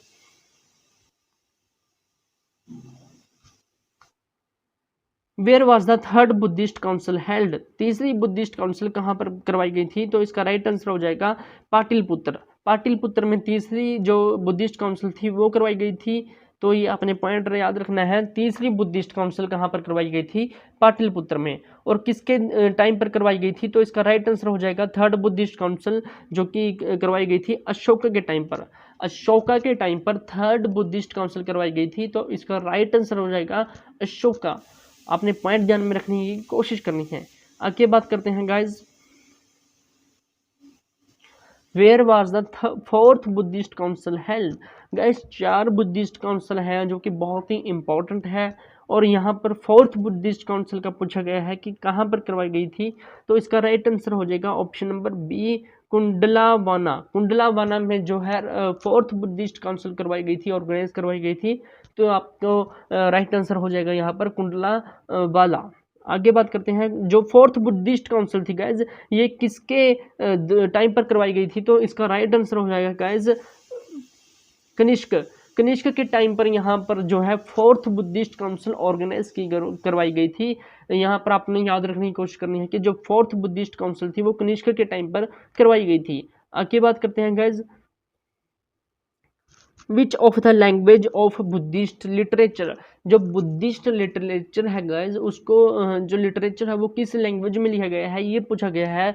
तो यहाँ पर इसका आंसर हो जाएगा ऑप्शन नंबर सी, जो कि option A Pali and option B Sanskrit. ये दोनों लैंग्वेज दोनों लैंग्वेज का यूज़ करके जो है बुद्धिस्ट लिटरेचर को लिखा गया है। तो यहाँ पर आपने पॉइंट ध्यान में रखना है, जो बुद्धिस्ट लिटरेचर है वो कहाँ पर लिखा गया है, पाली लैंग्वेज में भी और संस्कृत लैंग्वेज में भी उनको लिखा गया है। आगे बात करते हैं guys, which of the original teaching of Buddha in Pali language, जो बुद्धा की ओरिजिनल टीचिंग थी जो कि पाली लैंग्वेज में थी, उनका नाम पूछा गया है, वो कौन सी थी। तो इसका राइट आंसर है गाइज हीनयाना। हीनयाना जो था वो बुद्धा जी की ओरिजिनल टीचिंग थी जो कि पाली लैंग्वेज में क्रिएट की गई थी। तो इसका राइट आंसर है हीनयान। आगे बात करते हैं guys, which of the modified teaching of Buddha, जो बुद्धा की मॉडिफाइड टीचिंग है वो कौन सी है। देखो ओरिजिनल टीचिंग यहाँ पर हीनयान है और जो मॉडिफाइड की गई है वो कौन सी है, महायान।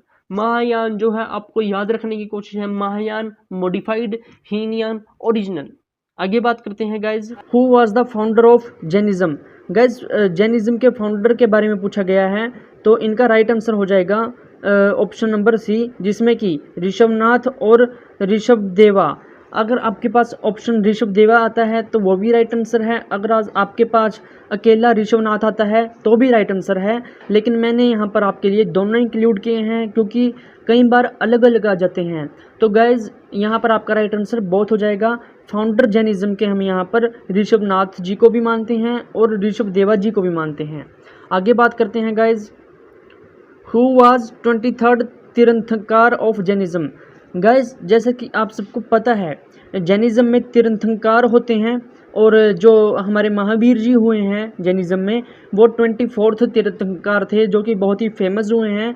लेकिन यहाँ पर बात की गई है 23rd की। तो गाइज आपको पता है एक फर्स्ट तीर्थंकर और जो लास्ट हुए हैं और जो लास्ट से सेकंड लास्ट होते हैं ये काफ़ी इंपॉर्टेंट होते हैं, अक्सर ही इनसे क्वेश्चन पूछ लिए जाते हैं। तो मैं आपके साथ ये क्वेश्चन डिस्कस कर रहा हूँ, हु वाज 23rd तीर्थंकर ऑफ जैनिज्म। तो गैस यहाँ पर राइट आंसर हो जाएगा Parshvanath. Parshvanath is the 23rd तीर्थंकर ऑफ जैनिज्म। इनके बाद 24th आते हैं महावीर जी और उन्हीं की जो जैनिज्म है उन्हीं से बहुत ही ज़्यादा फेमसिटी अडॉप्ट करता है जैनिज्म। हम अक्सर ही जैनिज्म को महावीर जी के नाम से ही जानते हैं। आगे उनके बारे में भी बात करेंगे। तो अभी राइट आंसर इसका हो जाएगा 23rd तीर्थंकर ऑफ जैनिज्म पार्श्वनाथ। आगे बात करते हैं गाइज, ये देखिए यहाँ पर पूछ लिया गया है हु वाज 24th तीर्थंकर ऑफ जैनिज्म। यहाँ पर 24th पूछे गए हैं गाइज। तो आपका राइट आंसर हो जाएगा वर्धमान महावीरा जी। और यही जो महावीरा जी हैं इन्हीं से जैनिज्म बहुत ही फेमस हुआ था। आज भी जैनिज्म को हम महावीर जी के नाम से ही जानते हैं। तो इसका राइट आंसर हो जाएगा वर्धमान महावीरा। आगे बात करते हैं guys, who was father of Mahavira.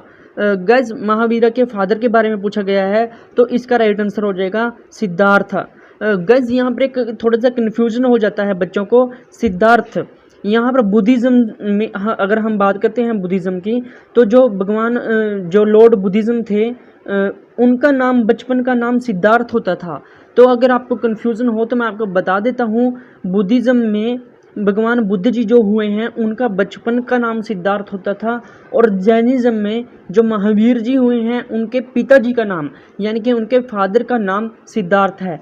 तो आपको ये दो पॉइंट थोड़े ध्यान में रखने हैं, ये अक्सर ही बच्चों को कंफ्यूज करते हैं। तो आपको कंफ्यूज नहीं होना है। बुद्धिज़्म में जो भगवान बुद्ध जी हुए हैं उनका बचपन का नाम सिद्धार्थ हुआ है और जैनिज्म में जो महावीर जी हुए हैं भगवान महावीर जी उनके पिताजी का नाम सिद्धार्थ हुआ है। तो इसका राइट आंसर हो जाएगा सिद्धार्थ। आगे बात करते हैं guys, who was daughter of Mahavira. Mahavira ji की डॉटर के बारे में पूछा गया है। तो इसका राइट आंसर हो जाएगा Priyadarshini. Priyadarshini is the daughter of जो भगवान महावीरा जी थे उनके डॉटर थी प्रियदर्शनी। और इनके हस्बैंड थे जो, उनका नाम भी बहुत इंपॉर्टेंट है गाइज हिस्ट्री में, आपको उनका नाम भी याद रखना है। उनका नाम है जमाली। और वही जमाली जो कि हस्बैंड थे प्रियदर्शना जी के, वही आगे जाके फर्स्ट डिसिप्लिन बनते हैं भगवान महावीर जी के। आगे हम उसको डिस्कस करेंगे, पर यहाँ पर आपके लिए राइट आंसर हो जाएगा Priyadarshini is the daughter of Mahavira. आगे बात करते हैं गाइज, ये देखो यहाँ पर पूछ लिया गया है who was first disciple of Mahavira, जो फर्स्ट डेसिपल थे, यानी कि हम जिसे हिंदी में शिष्य भी कह देते हैं और चेला भी कह देते हैं, गुरु का जैसे चेला होता है या शिष्य होता है, तो भगवान महावीर के फर्स्ट शिष्य कौन थे यहाँ पर? तो राइट आंसर हो जाएगा जामिल, जमाली या जामिल कह देते हैं, तो राइट आंसर हो जाएगा बी। आगे बात करते हैं guys, at what age did Mahavira get enlightenment. यहाँ पर पूछा गया है गाइज, जो भगवान महावीर जी हुए हैं उनको इनलाइटमेंट कितनी एज में हुई है? तो यहाँ पर इसका राइट आंसर हो जाएगा 42। अगर गाइज यहाँ पर आपसे पूछा जाता है कि महावीर जी किस एज में अपना घर छोड़ देते हैं, तो उसका राइट आंसर होगा 30 की एज में भगवान जो महावीर जी हैं वो अपना घर छोड़ देते हैं और 42 की एज में उनको इनलाइटमेंट प्राप्त होती है, तो इसका राइट आंसर हो जाएगा 42। आगे बात करते हैं guys, which of the literature language of Jainism, Jainism की भाषा पूछी गई है, जो जैनिज्म के लिटरेचर लिखे गए हैं उसकी भाषा पूछी गई है। तो हिंदी में हम इसे पाली भी कह देते हैं और इंग्लिश में इसे प्राकृत इसकी जो राइट आंसर है वो हो जाएगा गाइज, ये आपको ध्यान में रखना है। आगे बात करते हैं, where was first Jain council held, जो फर्स्ट जैन काउंसिल थी वो कहाँ पर हुई थी ये पूछा गया है गाइज, तो इसका राइट आंसर हो जाएगा पाटलिपुत्रा में। पाटलिपुत्रा में पहली जैन काउंसिल हुई थी गाइज। ऐसे ही कुछ काउंसिल बुद्धिज़्म की भी हुई थी, तो वो आपको भी ध्यान रखनी है, और यहाँ पर आपको जो जैन काउंसिल है, फर्स्ट जैन काउंसिल है, वो ध्यान में रखनी है, जो कि पाटलिपुत्रा में हुई थी, तो इसका राइट आंसर हो जाएगा पाटलिपुत्रा। आगे बात करते हैं guys, who got first Jain council, किसके द्वारा फर्स्ट जैन काउंसिल करवाई गई थी? तो यहाँ पर राइट आंसर हो जाएगा चंद्रगुप्त मौर्य।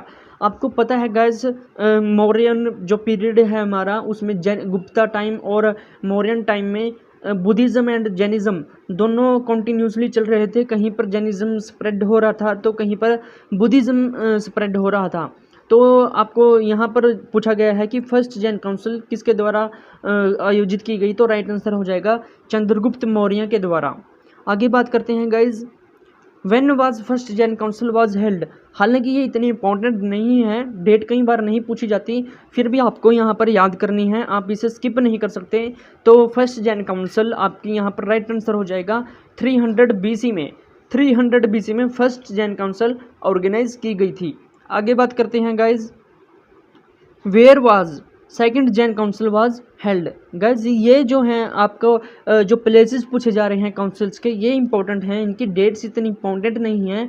तो आप यहाँ पर सेकंड काउंसिल यहाँ पर पूछी गई है, तो इसका राइट आंसर हो जाएगा वल्लवी में इसकी जो सेकंड काउंसिल थी वो ऑर्गेनाइज की गई थी जैनिज्म की। राइट आंसर हो जाएगा वल्लवी। आगे बात करते हैं मौर्यन एम्पायर की। गैस मौर्यन एम्पायर जो है हमारा बहुत ही इंपॉर्टेंट एक कंसेप्ट बन जाता है हिस्ट्री के पॉइंट ऑफ व्यू से। हालांकि जो गुप्तन टाइम है, गुप्ता टाइम को हम गोल्डन टाइम भी कहते हैं, आगे हम उसे डिस्कस करेंगे, पर मौर्यन टाइम बहुत ही इंपॉर्टेंट डिस्कस किया जाता है। तो इसके कुछ MCQ कुछ क्वेश्चंस हैं जो हमें इंपॉर्टेंट लगते हैं, वो आपके साथ हम डिस्कस करेंगे।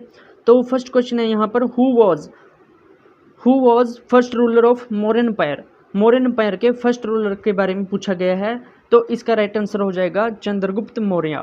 गाइस जैसा कि आप सबको पता है, Chandragupta Maurya is the first ruler of Mauryan dynasty. तो यहाँ पर राइट आंसर हो जाएगा चंद्रगुप्त मौर्य। आगे बात करते हैं guys, who was founder of Mauryan empire. देखो गाइज वही पूछा गया है, क्वेश्चन को थोड़ा सा घुमा के पूछ लिया गया है कि जो मौर्यन डायनेस्टी है उसको फाउंड किसने किया, तो इसका भी राइट आंसर हो जाएगा चंद्रगुप्त मौर्य। आगे बात करते हैं, वेयर डाइड चंद्रगुप्त। गाइस पूछा गया है कि चंद्रगुप्त कहाँ पर मरे थे, मतलब कि उनका डाइड जो आखिरी उनकी टाइमिंग थी डाइड होने की, वो कहाँ पर थी वो पूछा गया है। तो इसका राइट आंसर हो जाएगा साले खाना। साले खाना में चंद्रगुप्त जी की मृत्यु हुई थी, तो आपका राइट आंसर है साले खाना। आगे बात करते हैं guys, who was second ruler of Mauryan empire. Second ruler of Mauryan empire पूछा गया है गाइज, तो यहाँ पर राइट आंसर हो जाएगा बिंदुसारा। बिंदुसारा कौन था? बिंदुसारा ये जो चंद्रगुप्त हैं इन्हीं का ही आगे पुत्र था।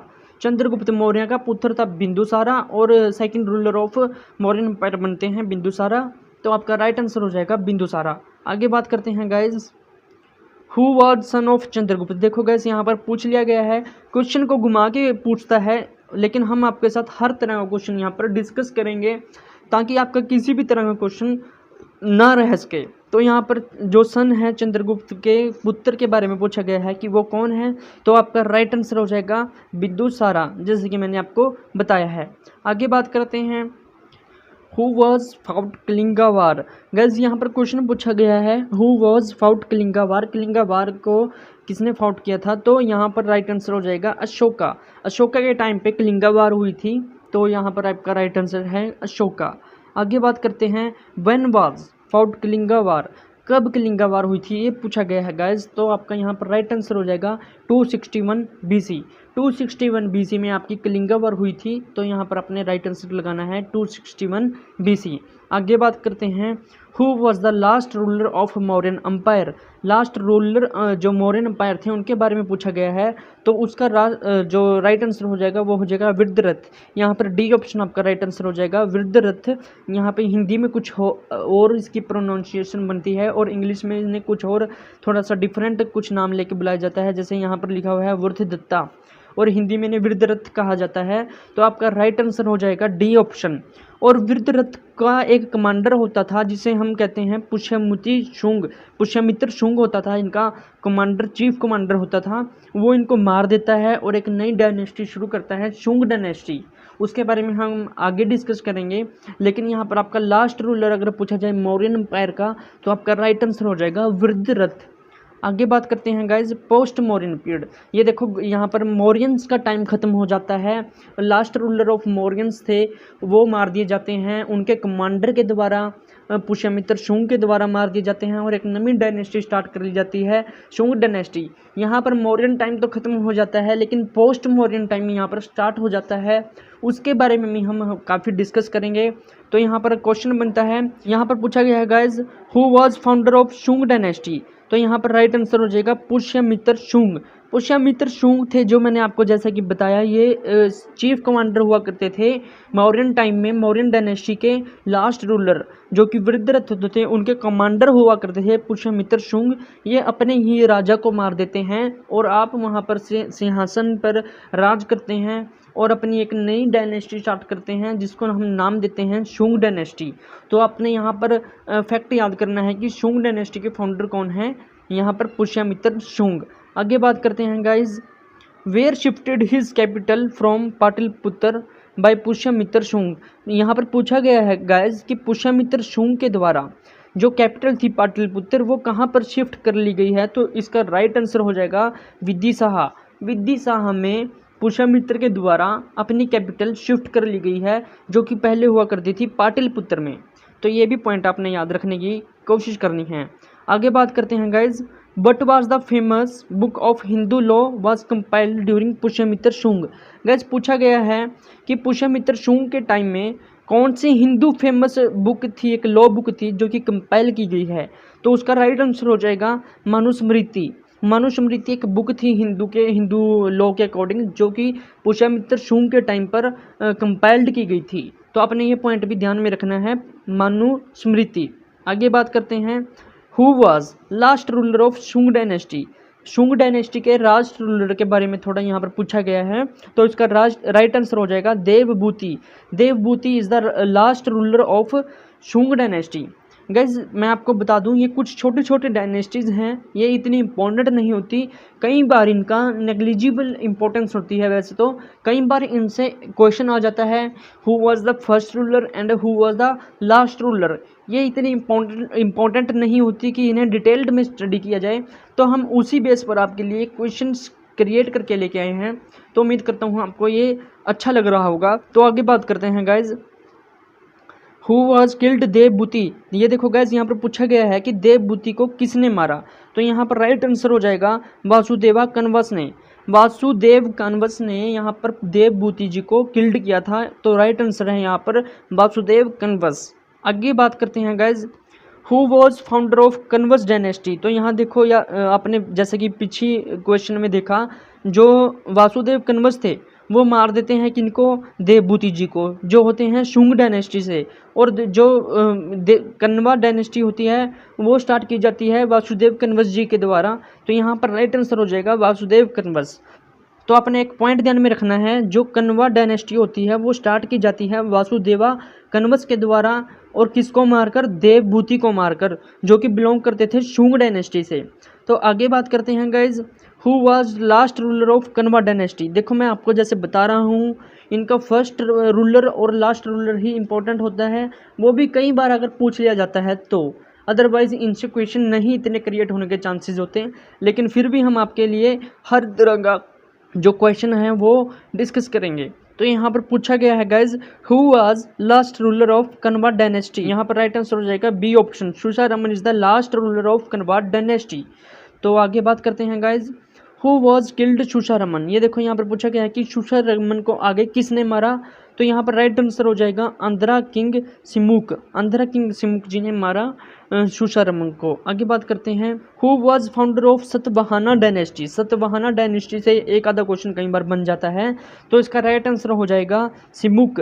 सिमुक जो थे वो सतवाहना डायनेस्टी के फाउंडर थे। तो आपने ये पॉइंट ध्यान में रखना है, सतवाहना डायनेस्टी के फाउंडर कौन थे, सिमुक। आगे बात करते हैं, who was powerful ruler of Satavahana dynasty. Gas Satavahana dynasty के पावरफुल रूलर हुए हैं, एक उनके बारे में पूछा गया है, तो उसका राइट आंसर हो जाएगा Satakarni. Satakarni is the powerful ruler of Satavahana dynasty. तो ये पॉइंट भी आपने ध्यान में रखना है। आगे बात करते हैं, who was intelligent ruler of Satavahana dynasty. तो हल्ला इज द राइट आंसर। हल्ला जो थे बहुत ही इंटेलिजेंट रूलर हुए हैं सतवाहना डायनेस्टी के। अगर पावरफुल पूछे जाए तो आपका राइट आंसर हो जाएगा, यहाँ पर मैं आपको बता दूं, सत्ताकर्णी। सत्ताकर्णी थे powerful ruler of Satavahana dynasty. अगर इंटेलिजेंट पूछा जाता है तो आपका राइट आंसर हो जाएगा हल्ला। आगे बात करते हैं, which of the official language of Satavahana dynasty.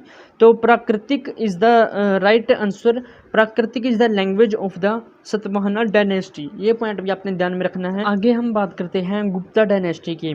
हालांकि जो पोस्ट मॉडर्न पीरियड था उसमें काफ़ी सारी डायनेस्टीज आती हैं, लेकिन ऐसे हर एक डायनेस्टीज को पढ़ना थोड़ा मुश्किल हो जाता है, और जो इम्पोर्टेंट भी नहीं है हमारे एग्जाम पॉइंट ऑफ व्यू से, तो हम आपको ज़्यादा डिफ़िकल्ट नहीं करवा सकते ताकि वो आपको और कंफ्यूज ना करे। तो गैज़ मैं इंपॉर्टेंट ही क्वेश्चन आपके लिए लेके आया हूँ। तो पोस्ट मॉडर्न से जो कुछ हमें इंपॉर्टेंट लगता था वो हम आपके साथ डिस्कस कर चुके हैं। आगे हम बात करेंगे गुप्ता पीरियड के बारे में। गैज़ सबसे पहले तो आपको बता दूँ, जो गुप्ता पीरियड है इसे golden period of ancient time कहा जाता है। एंशियंट टाइम में अगर आपसे क्वेश्चन आता है कि गोल्डन पीरियड किसे कहा जाता है, तो आपका राइट आंसर हो जाएगा गुप्ता पीरियड। आगे बात करते हैं, who was founder of Gupta dynasty. Gupta dynasty के फाउंडर के बारे में पूछा गया है, तो यहाँ पर राइट आंसर हो जाएगा श्रीगुप्त। श्रीगुप्त ही असल में फाउंडर थे गुप्ता डायनेस्टी के। आगे बात करते हैं guys, who was first independent ruler of Gupta dynasty. Guys एक बात आपको बता दूं, वैसे अगर आपको क्वेश्चन आता है और ऑप्शंस में आपको चंद्रगुप्त मिलता है तो आप चंद्रगुप्त टिक करेंगे। अगर आपको ऑप्शंस में श्रीगुप्त नहीं मिलता तो आप चंद्रगुप्त फर्स्ट को यहाँ पर टिक करेंगे। गाइज मैं आपको एक और पॉइंट यहाँ पर डिस्कस करूँगा। यहाँ पर गुप्ता डायनेस्टी के फाउंडर चंद्रगुप्त ओनली हैं, चंद्रगुप्त फर्स्ट यानी कि, लेकिन मौर्यन डायनेस्टी के फाउंडर थे चंद्रगुप्त मौर्य। यहाँ पर आपको कंफ्यूज बिल्कुल भी नहीं होना है। चंद्रगुप्त अगर मौर्य पीछे लगा हुआ आता है तो चंद्रगुप्त मौर्य, और वो फाउंडर थे मौर्य डायनेस्टी के। अगर चंद्रगुप्त अकेला या चंद्रगुप्त फर्स्ट लिखा हुआ आता है तो वो फाउंडर थे गुप्ता डायनेस्टी के, और यहीं से एक्चुअल में गुप्ता डायनेस्टी स्टार्ट होती है और फेमस होती है। आगे बात करते हैं हम guys, who was known as Maharaja Dhiraj. Maharaja Dhiraj किसे कहा जाता है, तो इसका राइट आंसर हो जाएगा चंद्रगुप्त फर्स्ट को ही महाराजा धीराज कहा जाता है। आगे बात करते हैं, who was first time introduce silver coin. Silver coins किसके द्वारा फर्स्ट टाइम इशू किए गए थे, तो इसका राइट आंसर हो जाएगा चंद्रगुप्त सेकंड। चंद्रगुप्त सेकंड के टाइम पर यहाँ पर आपका जो सिल्वर कॉइन थे उन्हें इशू किया गया था, तो आपका राइट आंसर हो जाएगा चंद्रगुप्त सेकंड। आगे बात करते हैं, who was known as Devraj. Devraj किसे कहा जाता है, तो इसका राइट आंसर हो जाएगा समुद्रगुप्त। समुद्रगुप्त को ही देवराज कहा गया है। Who was as Shakespeare of India. India का शेक्सपियर किसे कहा जाता है, तो यहाँ पर राइट आंसर हो जाएगा कालिदास। कालिदास जो थे वो राइट आंसर हो जाएगा यहाँ पर शेक्सपियर ऑफ इंडिया। तो कालिदास किन के टाइम में हुआ, अगर ये क्वेश्चन आता है कि कालिदास किन के टाइम में फेमस हुए थे, तो इनका राइट आंसर हो जाएगा गुप्ता टाइम में ही। गुप्ता टाइम में ही कालिदास हुए थे। इनकी एक बहुत ही फेमस पोएट थी और ये बहुत ही ड्रामा लिखा करते थे। तो इनका राइट आंसर हो जाएगा कालिदास, शेक्सपियर ऑफ इंडिया। आगे बात करते हैं, यहाँ पर पूछा गया है guys, which of the Chinese pilgrim visited India during Chandragupta second reign. यहाँ पर पूछा गया है चंद्रगुप्त सेकंड के टाइम पर कौन सा यात्री इंडिया में विजिट करता है। तो यहाँ पर आपका राइट आंसर हो जाएगा Fa Hien. Fa Hien is the right answer of visiting India during the second Chandragupta second. तो फिहान एक चीनी यात्री था, चाइनीज़ ट्रैवलर था, जो कि इंडिया में आया था गुप्ता टाइम में, चंद्रगुप्त सेकंड के टाइम पर। तो ये पॉइंट आपने ध्यान में रखना है। आगे बात करते हैं guys, who was son of Chandragupta second. Chandragupta second के आगे सन के बारे में पूछा गया है, तो इसका राइट आंसर हो जाएगा कुमार गुप्त। कुमार गुप्त is the right answer of son of Chandragupta second. आगे बात करते हैं guys, who was founder of Nalanda university. जो नालंदा यूनिवर्सिटी थी उसकी फाउंडेशन किसने की थी, वो पूछा गया है। तो इसका राइट आंसर हो जाएगा कुमार गुप्त, जो कि चंद्रगुप्त सेकंड के सन थे। ये पॉइंट भी आपने ध्यान में रखना है। चंद्रगुप्त सेकंड के सन हुए हैं कौन, कुमार गुप्त, और इन्होंने ही नालंदा यूनिवर्सिटी की फाउंडेशन रखी थी। आगे बात करते हैं गाइज, यहाँ पर पूछा गया है guys, last ruler of Gupta dynasty. Who was last ruler of Gupta dynasty. तो यहाँ पर राइट आंसर हो जाएगा guys Skandagupta. Skandagupta is the right answer of last ruler of Gupta dynasty. जो स्कंदगुप्त हुए हैं वो आगे कुमार गुप्त के बेटा हुए हैं, कुमार गुप्त के पुत्र हुए हैं स्कंदगुप्त, जो कि लास्ट रूलर माने जाते हैं गुप्ता डायनेस्टी के। तो आपने ध्यान में रखना है, जो कुमार गुप्त थे वो चंद्रगुप्त सेकंड के पुत्र हुए हैं, आगे स्कंदगुप्त जो कि कुमार गुप्त के पुत्र हुए हैं। ये आपने पॉइंट ध्यान में रखने हैं। आगे बात करते हैं guys, who was son of Kumar गुप्त। ये देखो पूछा गया है कि कुमार गुप्त के सन यानी कि पुत्र कौन थे, तो यहाँ पर राइट आंसर हो जाएगा स्कंदगुप्त। तो आगे बात करते हैं गाइज, आगे यहाँ पर हमारा जो गुप्ता टाइम था, गुप्ता पीरियड था, वो ख़त्म हो जाता है। उनसे जो भी क्वेश्चन बनते थे वो हमने आपके साथ डिस्कस किए हैं। आगे स्टार्ट हो जाता है Vardhan period. Guys Vardhan Harshvardhan period है। इसके बाद हमारा जो है मेडिवल हिस्ट्री स्टार्ट हो जाती है। उससे पहले एक और जो हमारे अरेबियन थे वो इंडिया में आते हैं, हमले करते हैं, वो डिस्कस करेंगे। और उसके बाद हमारा मेडिवल हिस्ट्री स्टार्ट हो जाता है। हम यहाँ पर बात करते हैं वर्धन डायनेस्टी की। वर्धन डायनेस्टी किन से रिलेटेड करती है, इनमें कौन कौन से फैक्टर हैं, वो सभी हम आपके साथ डिस्कस करेंगे। तो यहाँ पर फर्स्ट क्वेश्चन बनता है, who was founder of Vardhan dynasty. Vardhan dynasty के फाउंडर के बारे में पूछा गया है गाइज। तो यहाँ पर आपका राइट आंसर हो जाएगा Pushyabhuti. Pushyabhuti is the right answer of founder of Vardhan dynasty. आगे बात करते हैं guys, who was powerful ruler of Vardhan dynasty. Powerful ruler के बारे में पूछा गया है वर्धन डायनेस्टी के, या फेमस रूलर आए कि वर्धन डायनेस्टी के सबसे फेमस रूलर कौन हुए हैं। तो आपका राइट आंसर हो जाएगा हर्षवर्धन। हर्षवर्धन ही एक ऐसे रूलर हुए हैं जिनसे वर्धन डायनेस्टी को ज़्यादातर जाना जाता है और सबसे पावरफुल रूलर भी हुए हैं। तो यहाँ पर आपका राइट आंसर हो जाएगा हर्षवर्धन। आगे बात करते हैं guys, who was founder of Pratihara dynasty. Pratihara dynasty ये आती है हर्षवर्धन के बाद, हर्षवर्धन डायनेस्टी के बाद ये डायनेस्टी आती है प्रतिहार, और इसके फाउंडर माना जाता है यहाँ पर हरीशचंद्र जी को। हरीशचंद्र जी को फाउंडर माना जाता है प्रतिहार डायनेस्टी। आगे बात करते हैं यहाँ पर चौहान वंश। यहाँ पर आप स्पेलिंग मिस्टेक हो गई है गाइज, आप इसे थोड़ा ठीक कर लेंगे। तो यहाँ पर बात करते हैं चौहान वंश की, और यहाँ पर प्रतिहार वंश के बाद अगर जो टाइम आता है हमारे पास, जो इम्पोर्टेंट टाइम आता है जिनसे ज़्यादातर क्वेश्चन बनते हैं, वो आता है चौहान वंश। तो यहाँ पर हम डिस्कस करेंगे, where did the first battle of Tarain take place. जो फर्स्ट बैटल ऑफ तराइन हुई थी, तराइन वैसे हरियाणा में पड़ता है, करनाल में आपको बता दूं मैं। तो यहाँ पर पूछा गया है, यहीं से क्वेश्चन ज़्यादा इंपॉर्टेंट बनते हैं।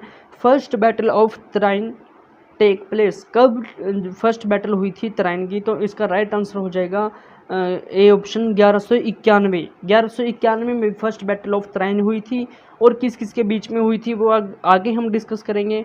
तो देखिए गाइज, यहाँ पर पूछ लिया गया है, between whom was the first battle of Tarain was found. जो पहली बैटल हुई थी तराइन की 1191 में, वो किसके बीच में हुई थी। तो आपका राइट आंसर हो जाएगा गाइज यहाँ पर पृथ्वीराज चौहान एंड मोहम्मद गौरी। मोहम्मद गौरी और पृथ्वीराज चौहान के बीच में 1191 में पहली बैटल हुई थी, जिसे हम कह देते हैं फर्स्ट बैटल ऑफ तराइन। तो यहाँ पर राइट आंसर हो जाएगा पृथ्वीराज चौहान एंड मोहम्मद गौरी। आगे बात करते हैं, और इस बैटल में आपको एक बात और बता दूंगा, इस बैटल में पृथ्वीराज चौहान जी जीत गए थे। आगे बात करते हैं, ये देखो यहाँ पर क्वेश्चन आता है, who won the first battle of Tarain. जो फर्स्ट बैटल ऑफ तराइन हुई थी उसमें कौन जीत गया था? तो यहाँ पर आपका राइट आंसर हो जाएगा पृथ्वीराज चौहान। पृथ्वीराज चौहान इस बैटल में जीत गए थे। आगे बात करते हैं guys, when did the second battle of Tarain take place. जो सेकंड बैटल होती है तराइन की वो कब होती है? गाइज यहाँ पर जो बैटल्स हैं तराइन की वो इम्पोर्टेंट बन जाती हैं, तो इसलिए मैं आपके साथ डिस्कस कर रहा हूँ। सेकंड बैटल ऑफ तराइन कब हुई थी यहाँ पर पूछा गया है, तो सेकंड बैटल होती है 1192 में। आपका राइट आंसर हो जाएगा 1192। और आगे बात करते हैं, between whom was the second battle of Tarain fought. Second battle of Tarain कब हुई थी, किसके बीच में हुई थी, ये पूछा गया है। तो यहाँ पर आपका राइट आंसर हो जाएगा पृथ्वीराज चौहान एंड मोहम्मद गौरी। हाँ जी गाइस, फर्स्ट बैटल भी पृथ्वीराज चौहान एंड मोहम्मद गौरी के बीच में हुई थी, और सेकंड बैटल ऑफ तराइन भी पृथ्वीराज चौहान एंड मोहम्मद गौरी के बीच में ही होती है। लेकिन फर्स्ट बैटल में पृथ्वीराज चौहान जी जीत जाते हैं, सेकंड बैटल में मोहम्मद गौरी जीत जाते हैं। इस बात का आपने खास तौर पे ध्यान रखना है। आगे बात करते हैं, ये देखो यहाँ पर क्वेश्चन पूछ लिया गया है, who won the second battle of Tarain. Second battle of Tarain कौन जीतता है? तो आपका राइट आंसर हो जाएगा Mohammad Ghori. Option number C, Mohammad Ghori ji यहाँ पर सेकंड बैटल जीत जाते हैं तराइन की। आगे बात करते हैं guys, when did the battle of Chanwar take place. Chanwar की जो बैटल हुई थी वो कब हुई थी, ये पूछा गया है गाइज 1194 में। और ये किसके बीच में हुई थी, मैं आपको वो भी डिस्कस करूँगा।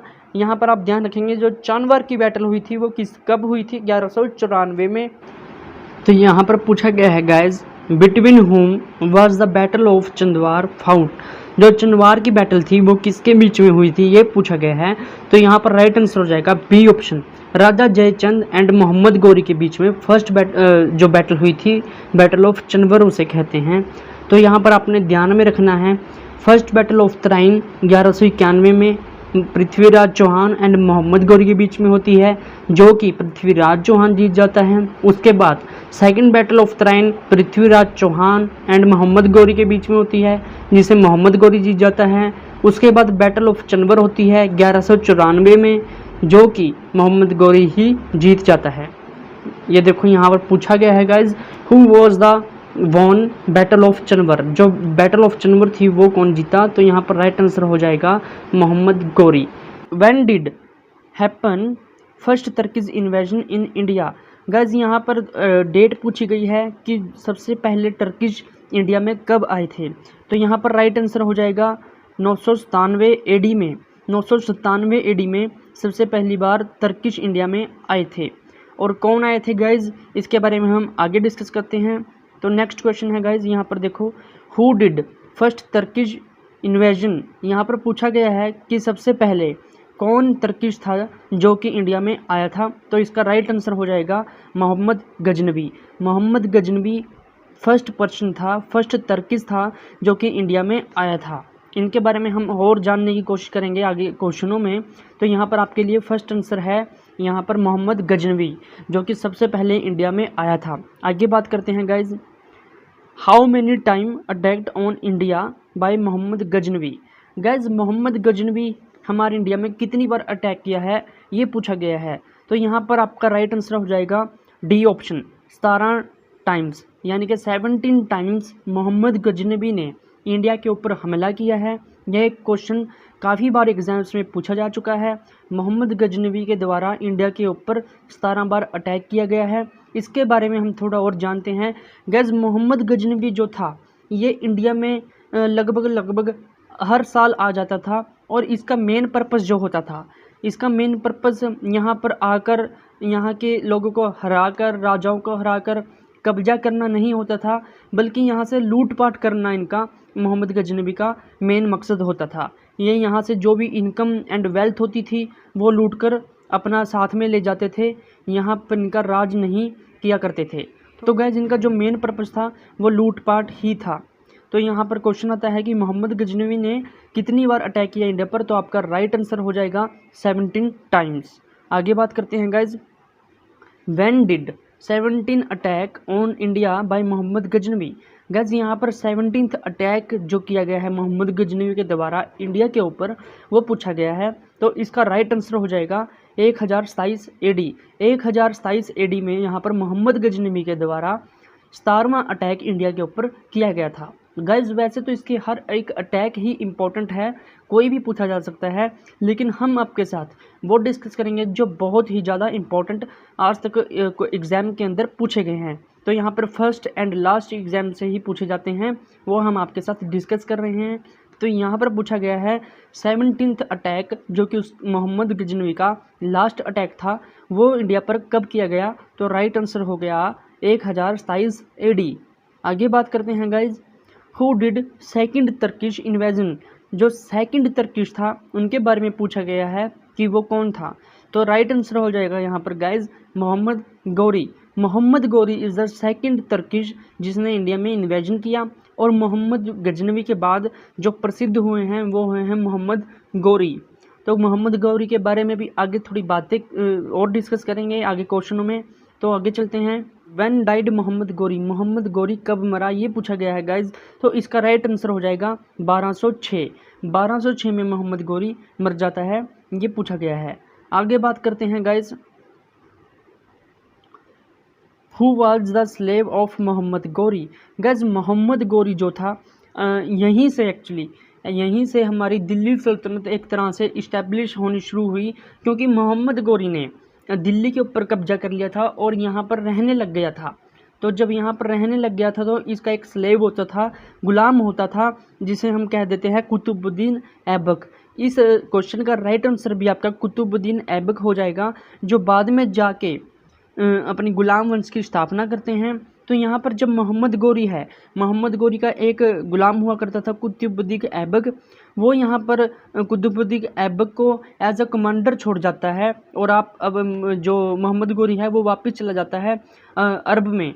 तो गाइज़ यहाँ पर जब मोहम्मद गौरी की डेथ हो जाती है, उसके बाद यहाँ पर जो कमांडर था अपॉइंट किया गया था मोहम्मद गौरी के द्वारा, जो कि कुतुबुद्दीन ऐबक था, वो यहाँ पर एक अपनी इंडिपेंडेंसी घोषित कर देता है और अपना राजा कहलाता है यहाँ पर।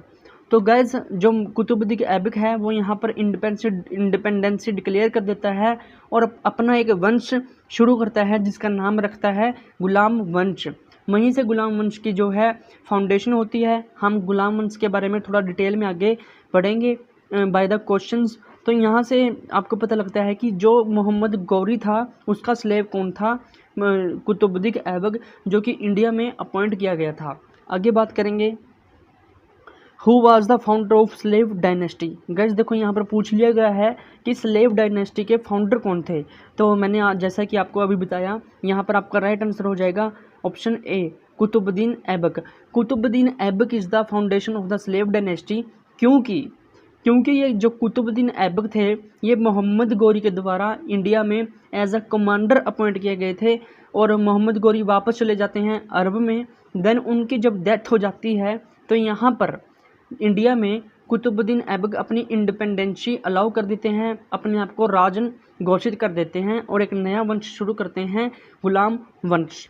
आगे बात करते हैं गाइज, हु वाज कंस्ट्रक्टेड अढ़ाई दिन का झोपड़ा। अढ़ाई दिन का झोपड़ा किसने बनवाया था गाइज, ये पूछा गया है। अक्सर ही इनसे क्वेश्चन आपको देखने को मिलेंगे किसी भी एग्जाम के अंदर। तो यहाँ पर अढ़ाई दिन का झोपड़ा पूछा गया है, तो यहाँ पर आपका राइट आंसर हो जाएगा गाइज कुतुबुद्दीन ऐबक। ये कुछ इनके काम हैं जो इनके द्वारा किए गए हैं और ये काफ़ी इम्पोर्टेंट हैं। किसी न किसी राजा के द्वारा या किसी न किसी आगे मुग़ल सल्तनत में राजाओं के द्वारा कुछ ना कुछ बनवाया गया है और उनसे अक्सर ही क्वेश्चन पूछ लिए जाते हैं। तो ये बहुत ही इम्पोर्टेंट है गाइज आपके एग्ज़ाम पॉइंट ऑफ व्यू से। आगे बात करते हैं, when did Qutubuddin Aibak died. पूछा गया है कि कुतुबुद्दीन ऐबक जो थे वो कब डाइड हुए थे यानी मरे थे। तो इसका राइट आंसर हो जाएगा 1210 में। 1210 में कुतुबुद्दीन ऐबक मर गए थे। इनके बाद आते हैं इल्तुतमिश आते हैं, उनके बारे में भी हम थोड़ा पढ़ेंगे क्वेश्चन वाइज। तो आगे बात करते हैं, who was the son of Qutubuddin Aibak. Qutubuddin Aibak के सन के बारे में पूछा गया है, कौन है? तो उसका राइट आंसर हो जाएगा आराम शाह। आराम शाह इनके बच्चे थे। कुतुबुद्दीन ऐबक का सन हुआ करता था, पुत्र हुआ करता था आराम शाह। और आराम शाह एक ऐसा था जो कि मतलब बिल्कुल ही आराम किया करते थे, राजाओं वाली क्वालिटी नहीं थी उनमें, तो इसलिए इन्हें राजा भी नहीं बनाया गया आगे जाके, वो हम आगे डिस्कस करेंगे। बट यहाँ पर इनके जो सन है वो पूछा गया है, तो आपका राइट आंसर हो जाएगा Aram Shah is the son of Qutubuddin Aibak. आगे बात करते हैं, हु वॉज किल्ड आराम शाह। आराम शाह को किसने मारा, ये पूछा गया है गाइज। तो आराम शाह को मार देते हैं इल्तुतमिश। इल्तुतमिश जो होते हैं वो आराम शाह को मार देते हैं और आप राजा बन जाते हैं इल्तुतमिश। गुलाम वंश के अगले जो राजा बनते हैं वो कौन बनते हैं? इल्तुतमिश। यहाँ पर आपने पॉइंट ध्यान में रखना है, जो आराम शाह है वो पुत्र है कुतुबुद्दीन ऐबक का, और आराम शाह को कौन मार देता है? इल्तुतमिश मार देता है, और आप खुद क्या बन जाता है? राजा बन जाता है गुलाम वंश का। आगे बात करते हैं guys, who was real founder of Delhi सल्तनत। ये देखो गाइज, यहाँ पर पूछा गया है कि रियल फाउंडर ऑफ दिल्ली सल्तनत कौन था। तो जैसा कि मैंने आपको बताया, वैसे तो देखो जो दिल्ली सल्तनत की फाउंडेशन होती है वो आपको पता ही है, मोहम्मद गोरी ने एक कमांडर अपॉइंट किया गया था जिसका नाम था कुतुबुद्दीन ऐबक। वो अपनी इंडिपेंडेंस घोषित कर देता है और एक नया वंश शुरू कर देता है, गुलाम वंश। जैसा कि वो गुलाम हुआ करते थे तो उनसे वो गुलाम वंश शुरू कर देता है। लेकिन उसके बाद में कुतुबुद्दीन ऐबक के सन पुत्र यानी कि आराम शाह को इल्तुतमिश मार के फिर अपना राजन शुरू करता है, और वहाँ से रियल फाउंडेशन होती है दिल्ली सल्तनत की। वहाँ से रियल फाउंडेशन होती है दिल्ली सल्तनत की। और यहाँ पर क्वेश्चन पूछ लिया जाता है, who was the real foundation of the Delhi सल्तनत। तो गैस आपका यहाँ पर राइट आंसर हो जाएगा इल्तुतमिश। इल्तुतमिश जो है वो राइट आंसर हो जाएगा रियल फाउंडर ऑफ दिल्ली सल्तनत। तो गैस आगे बात करते हैं, हु वाज फाउंडेड कुतुबुद्दीन मीनार। जो कुतुब मीनार है वो किसने फाउंड की गई थी, ये पूछा गया है। गैस जो कुतुब मीनार थी वो कुतुबुद्दीन ऐबक के द्वारा स्टार्ट की गई थी। जो कंस्ट्रक्शन का वर्क था वो कुतुबुद्दीन ऐबक के द्वारा ही शुरू किया गया था, लेकिन उनकी डेथ हो जाती है और इनका काम जो अभी पूरा नहीं होता, तो इसके काम को बाद में इल्तुतमिश कंप्लीट करवाते हैं। ये क्वेश्चन भी पूछ लिया जाता है कि who complete the construction work of Qutub Minar. Qutub Minar का काम कौन पूरा करवाता है? तो आपका राइट आंसर हो जाएगा इल्तुतमिश। शायद आगे क्वेश्चन भी आपको डिस्कस करने को दिख जाए। आगे बात करते हैं, ये देखो यहाँ क्वेश्चन आ गया है, who was complete Qutub Minar. Complete किसने करवाया कुतुब मीनार को? तो आपका राइट आंसर हो जाएगा इल्तुतमिश। ऑप्शन आपका राइट यहाँ पर सी ऑप्शन राइट हो जाएगा। इल्तुतमिश यहाँ पर कंप्लीट करवाते हैं construction work of Qutub Minar. आगे बात करते हैं guys, who was done last work on Qutub Minar. वही क्वेश्चन है कि नहीं, यहाँ पर थोड़ा एक क्वेश्चन पूछा गया है घुमा के, जो लास्ट वर्क किया जाता है कुतुब मीनार के ऊपर, जो कुतुब मीनार है उसके ऊपर लास्ट वर्क किसके द्वारा किया जाता है? तो आपका राइट आंसर हो जाएगा फिरोज शाह तुगलक। जब फिरोज शाह तुगलक का टाइम आता है मुगल्स टाइम में, तो उनके द्वारा भी इसके ऊपर कुछ काम किया जाता है, रेनोवेशन की जाती है। तो अगर लास्ट वर्क पूछा जाए किसके द्वारा किया गया कुतुब मीनार के ऊपर, तो आपका राइट आंसर हो जाएगा फिरोज शाह तुगलक। तो आगे बात करते हैं guys, which of the coins introduce by Iltutmish. Iltutmish के द्वारा कौन से कॉइन इशू किए गए थे? तो आपसे ये पूछा गया है। तो गाइज इनके द्वारा सिल्वर एंड कॉपर, ये दो जो गाइज कॉइन्स के टाइप हैं, ये इनके द्वारा इल्तुतमिश के द्वारा इशू किए गए थे अपने टाइम में। ये पॉइंट आप ध्यान में रखेंगे। आगे बात करते हैं, who was known as father of tombs. जो टॉम्ब्स होते हैं उनके फादर किसे कहा गया है?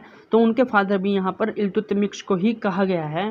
तो आपने ये पॉइंट ध्यान रखना है कि जो टॉम्ब्स ऑफ फादर किसे कहा गया है वो भी इल्तुतमिश को ही कहा गया है। आगे बात करते हैं गाइज, हु वॉज कंस्ट्रक्टेड सुल्तान गद्दी। जो सुल्तान गद्दी है वो किसके द्वारा कंस्ट्रक्टेड करवाई गई थी? वो भी आपका राइट आंसर हो जाएगा इल्तुतमिश। इल्तुतमिश के द्वारा ही सुल्तान गद्दी को कंस्ट्रक्ट करवाया गया था। तो आपका यहाँ पर राइट आंसर हो जाएगा इल्तुतमिश। आगे बात करते हैं guys, who was killed Ruknuddin Firoz Shah. Ruknuddin Firoz Shah को किसने मारा था, ये पूछा गया है गाइज। तो यहाँ पर आपका राइट आंसर हो जाएगा रजिया सुल्तान। जो रजिया सुल्तान है गाइज, इसके बारे में हम आपको थोड़ा डिस्कस में बताते हैं। ये आगे इल्तुतमिश की आगे एक बेटी होती है, उसका नाम होता है रजिया सुल्तान। जो इल्तुतमिश हैं वो अपने पुत्र को नहीं बनाते हैं राजा, और वो आगे अपनी लड़की को रानी बना देते हैं गुलाम वंश में। जो थर्ड नेम आता है राजा मतलब रानी का, तो वो आता है रजिया सुल्तान का। और ये पहली मुस्लिम शासिका थी जिसने कि इंडिया के ऊपर ऐसे कब्जा किया था। तो इसका राइट आंसर हो जाता है रजिया सुल्तान। इन्होंने ही रुकनुद्दीन फिरोज शाह को भी मारा था, ये पॉइंट आपने ध्यान में रखना है। आगे बात करते हैं गाइज, हु वॉज एंडेड पर्दा सिस्टम। ये देखो गाइज, पर्दा सिस्टम एंड किया गया था, उसके बारे में पूछा गया है। तो यहाँ पर आपका राइट आंसर हो जाएगा पर्दा सिस्टम किसके द्वारा एंड किया गया था, यहाँ पर राइट आंसर हो जाएगा आपका रजिया सुल्तान। रजिया सुल्तान के द्वारा पर्दा सिस्टम एंड कर दिया गया था। ये क्वेश्चन भी आपको कई बार एग्जाम में देखने के लिए मिल जाता है। तो आपने पॉइंट ध्यान में रखना है कि पर्दा सिस्टम किसके द्वारा हटा दिया गया था, रजिया सुल्तान के द्वारा। आगे बात करते हैं, who was adapted blood policy, blood and iron policy. गज ये एक बहुत ही इंपॉर्टेंट क्वेश्चन बनता है गुलाम वंश से। तो इसमें पूछा गया है कि ये किसकी पॉलिसी थी। ब्लड एंड आयरन पॉलिसी एक होती थी, वो किसकी थी, किसके द्वारा अपनाई गई पॉलिसी थी। तो यहाँ पर आपका राइट आंसर हो जाएगा बलबन के द्वारा। बलबन या उसको बहाउद्दीन भी कह देते हैं, बहाउद्दीन या बलबन कहा जाता है इसे।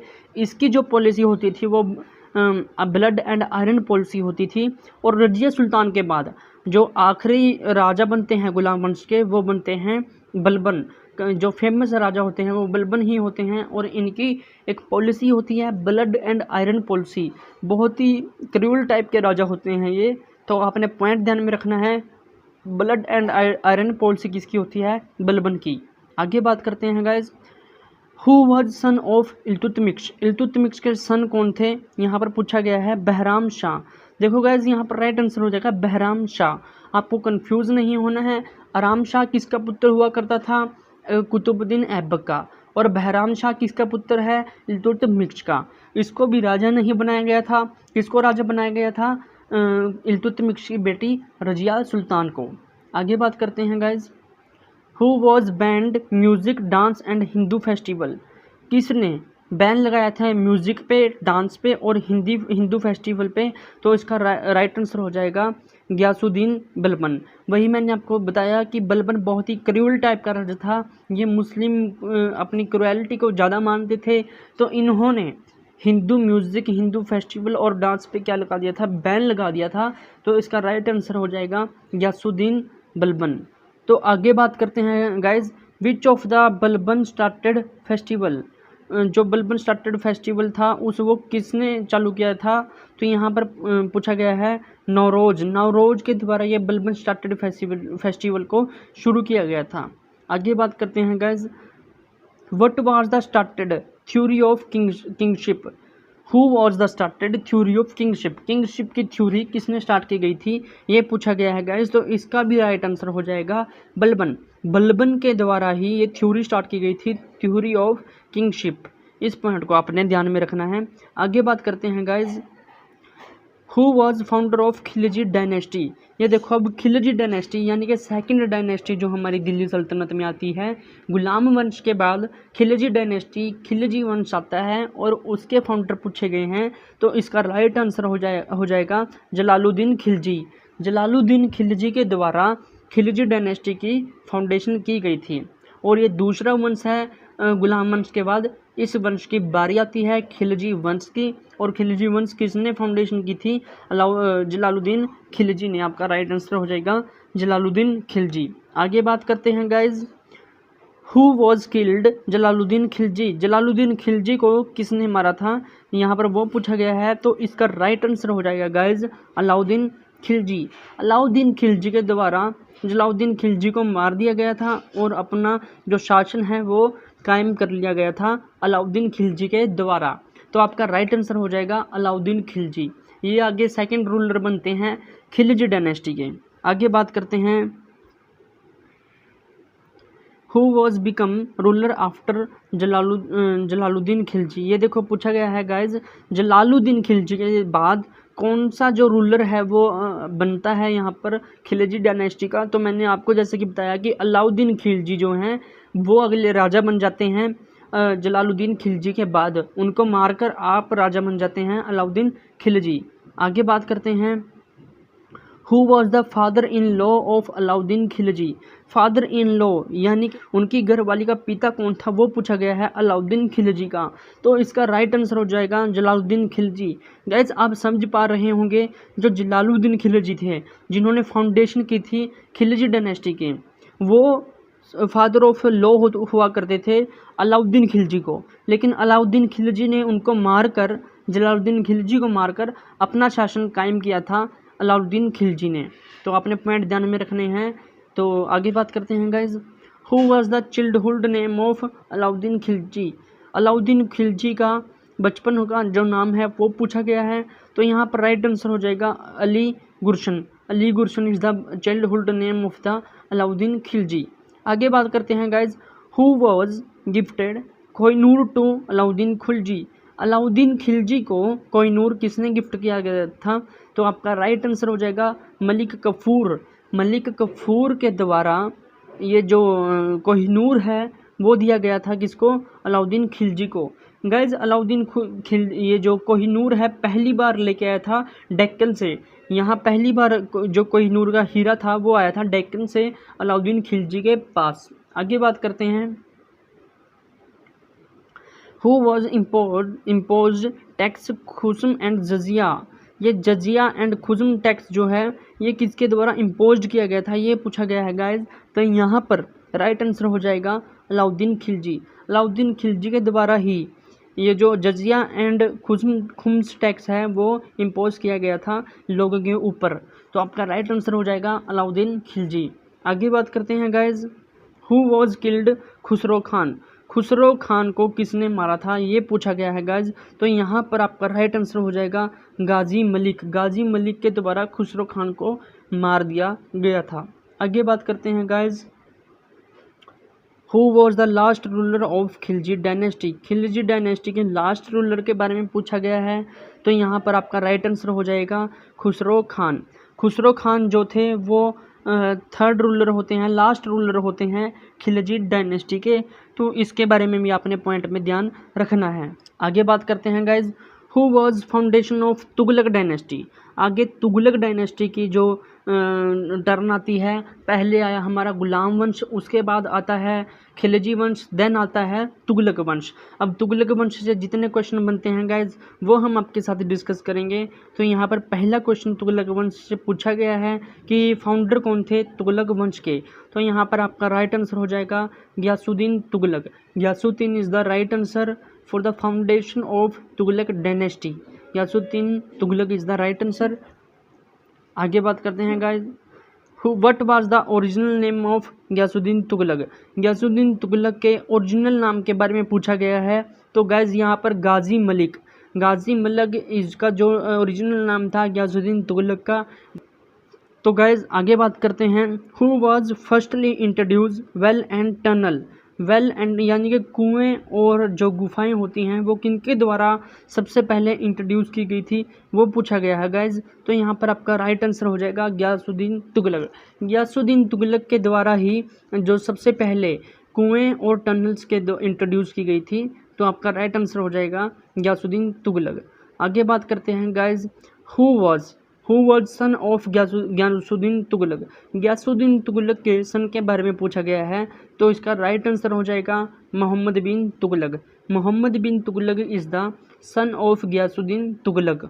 ये आपने पॉइंट ध्यान में रखना है। आगे बात करते हैं guys, what was the real name of Mohammad bin Tughlaq. Mohammad bin Tughlaq जो चल रहे हैं सन ऑफ गयासुद्दीन तुगलक, उनके रियल नेम के बारे में पूछा गया है। तो इनका राइट जो ओरिजिनल नाम है वो आपका राइट आंसर हो जाएगा Jauna Khan. Jauna Khan is the right answer for the Mohammad bin Tughlaq's original name. आगे बात करते हैं guys, who was firstly introduce leather coin. जो लेदर के कॉइन थे वो सबसे पहले किसने इंट्रोड्यूस किए वो पूछा गया है। तो यहाँ पर आपका राइट आंसर हो जाएगा Mohammad bin Tughlaq. Mohammad bin Tughlaq is the right answer for firstly introduce leather coins, यानी कि लेदर के क्वाइंस सबसे पहले अगर इशू किए गए थे तो वो मोहम्मद बिन तुगलक के द्वारा इशू किए गए थे। ये पॉइंट आपने ध्यान में रखना है। आगे बात करते हैं guys, how many cities were founded by Firoz Shah Tughlaq. Guys Firoz Shah Tughlaq के द्वारा कितनी सिटीज़ फाउंडेड की गई थी, ये पूछा गया है आपसे। तो आपका राइट आंसर हो जाएगा 4 सिटीज़। 4 सिटीज़ को इन्होंने फाउंडेड किया था फिरोज शाह तुगलक ने। आगे बात करते हैं guys, what is the name of Firoz Shah autobiography. जो फिरोज शाह की ऑटोबायोग्राफी है उसके बारे में पूछा गया है कि फिरोज शाह तुगलक की ऑटोबायोग्राफी का नाम क्या है। तो गाइज यहाँ पर आपका राइट आंसर हो जाएगा बी ऑप्शन, कतूहा ते फिरोज शाही। कतूहा ते Firoz Shahi is the right answer for the name of Firoz Shah biography. Firoz Shah की बायोग्राफी का राइट आंसर हो जाएगा नाम जो था कतूहा ते फिरोज शाही। आगे बात करते हैं guys, who was founder of the Syed dynasty. Guys Tughlaq dynasty के बाद बात आती है सैयद डायनेस्टी की। सैयद डायनेस्टी के फाउंडर की बात की गई है, तो आपका राइट आंसर हो जाएगा Khizr Khan. Khizr Khan is the founder of Sayyid dynasty. यहाँ पर आगे बात करते हैं guys, what is the name of autobiography of Mubarak Shah. Guys autobiography से एक क्वेश्चन आपको इम्पॉर्टेंट मान के चलिए, यहाँ पर एक क्वेश्चन आपको एग्ज़ाम में ज़रूर मिल सकता है, क्योंकि बहुत सारी ऑटोबायोग्राफी हैं हिस्ट्री में, पर एक क्वेश्चन किसी न किसी की ऑटोबायोग्राफी से आपको ज़रूर पूछ लिया जाता है। तो यहाँ पर पूछा गया है, what is the name of autobiography written by Mubarak Shah. Mubarak Shah के द्वारा जो ऑटोबायोग्राफी लिखी गई है वो किसकी है और क्या नाम है। तो यहाँ पर राइट आंसर हो जाएगा गाइज तारीख ए मुबारक। तारीख ए मुबारक एक ऑटोबायोग्राफी है जो कि मुबारक शाह के द्वारा लिखी गई है। ये पॉइंट आपने ध्यान में रखना है। आगे बात करते हैं guys, who was last ruler of Sayyid dynasty. Syed dynasty के लास्ट रूलर के बारे में पूछा गया है, तो इसका राइट आंसर हो जाएगा Alam Shah. Alam Shah is the last ruler of Sayyid dynasty. ये पॉइंट भी आपने ध्यान में रखना है। आगे बात करते हैं गाइज, हु वॉज किल्ड अलाम शाह।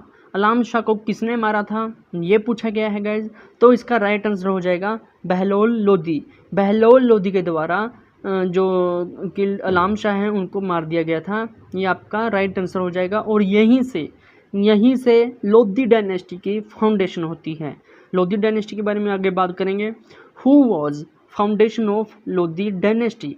तो गाइस जैसे कि मैंने आपको बताया, यहाँ पर जो लोदी डायनेस्टी हैं वो last ruler of Sayyid dynasty को मारकर यहाँ पर अपनी लोदी डायनेस्टी की फाउंडेशन करते हैं। और कौन करते हैं, उनका राइट आंसर हो जाएगा बहलोल लोदी। बहलोल लोदी फाउंडेशन करते हैं लोदी डायनेस्टी की। आगे बात करते हैं guys, who was the perfect ruler Lodi dynasty. जो परफेक्ट रूलर है लोदी डायनेस्टी के, उनके बारे में पूछा गया है गाइज। तो यहाँ पर आपका राइट आंसर हो जाता है सिकंदर लोदी। सिकंदर लोदी ही एक ऐसा राजा था लोदी डायनेस्टी में जो कि बहुत ही परफेक्ट हुआ है और काफ़ी फेमस भी हुआ है। तो यहाँ पर आपका अगर परफेक्ट रूलर पूछा जाता है लोदी डायनेस्टी से, तो आपका राइट आंसर हो जाएगा सिकंदर लोदी। आगे बात करते हैं guys, who was the last ruler of Lodi dynasty. Last ruler of Lodi dynasty के बारे में पूछा गया है गाइज, क्योंकि इसके बाद मुगल्स आ जाते हैं इंडिया में और मुगल्स का जो टाइम है वो शुरू हो जाता है। तो काफ़ी इम्पोर्टेंट क्वेश्चन बन जाता है यहाँ से, क्योंकि जो दिल्ली सल्तनत की नींव है वो यहाँ से एक तरह से ख़त्म हो जाती है। तो last ruler of Lodi dynasty पूछा गया है, तो आपका राइट आंसर हो जाएगा इब्राहिम लोदी। इब्राहिम लोदी और बाबर। गैस बाबर जो हैं वो मुग़ल से हैं और इनके इब्राहिम लोदी और बाबर के बीच में युद्ध होता है, पानीपत का युद्ध। उसमें इब्राहिम लोदी जो है उसमें इब्राहिम लोदी मारा जाता है और बाबर की जीत हो जाती है। बाबर जीत कर वहाँ पर अपना मुग़ल वंश की स्थापना करते हैं।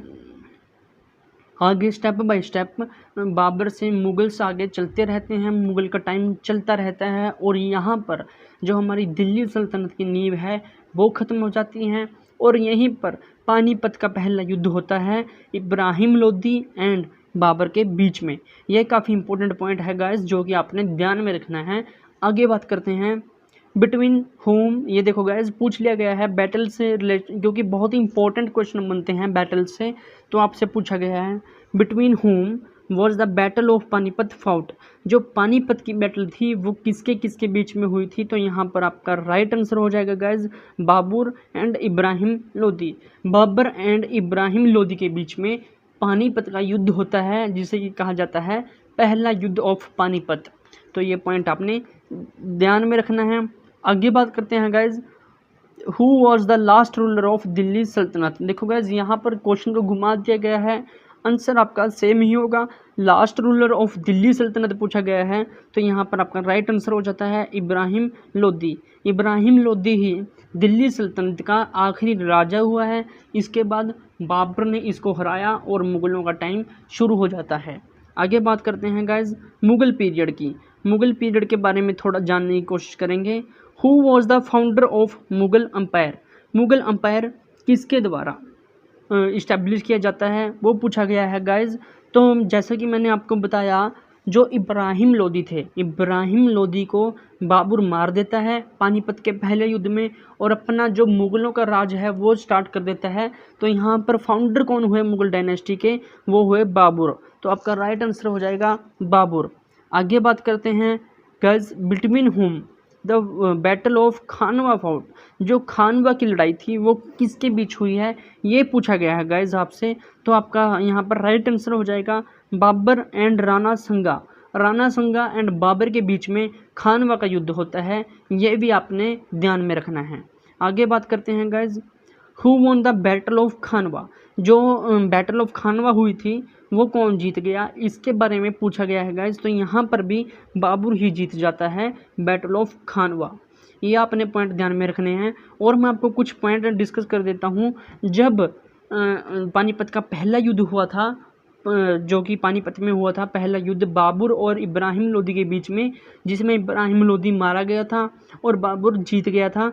तो बाबर वहाँ जीत की खुशी में पानीपत में काबुली मस्जिद का निर्माण भी करवाते हैं। तो यहाँ से भी क्वेश्चन बन जाता है कि काबुली मस्जिद किसने बनवाई थी, तो यहाँ पर आपका राइट आंसर हो जाएगा बाबर का। आगे बात करते हैं guys between whom was the battle of Chanderi found. Battle of Chanderi found किस किस के बीच में होती है, तो आपका यहाँ पर राइट आंसर हो जाएगा बाबर एंड मैदानी राय के बीच में यहाँ पर फाउंड होती है बैटल ऑफ चंदेड़ी।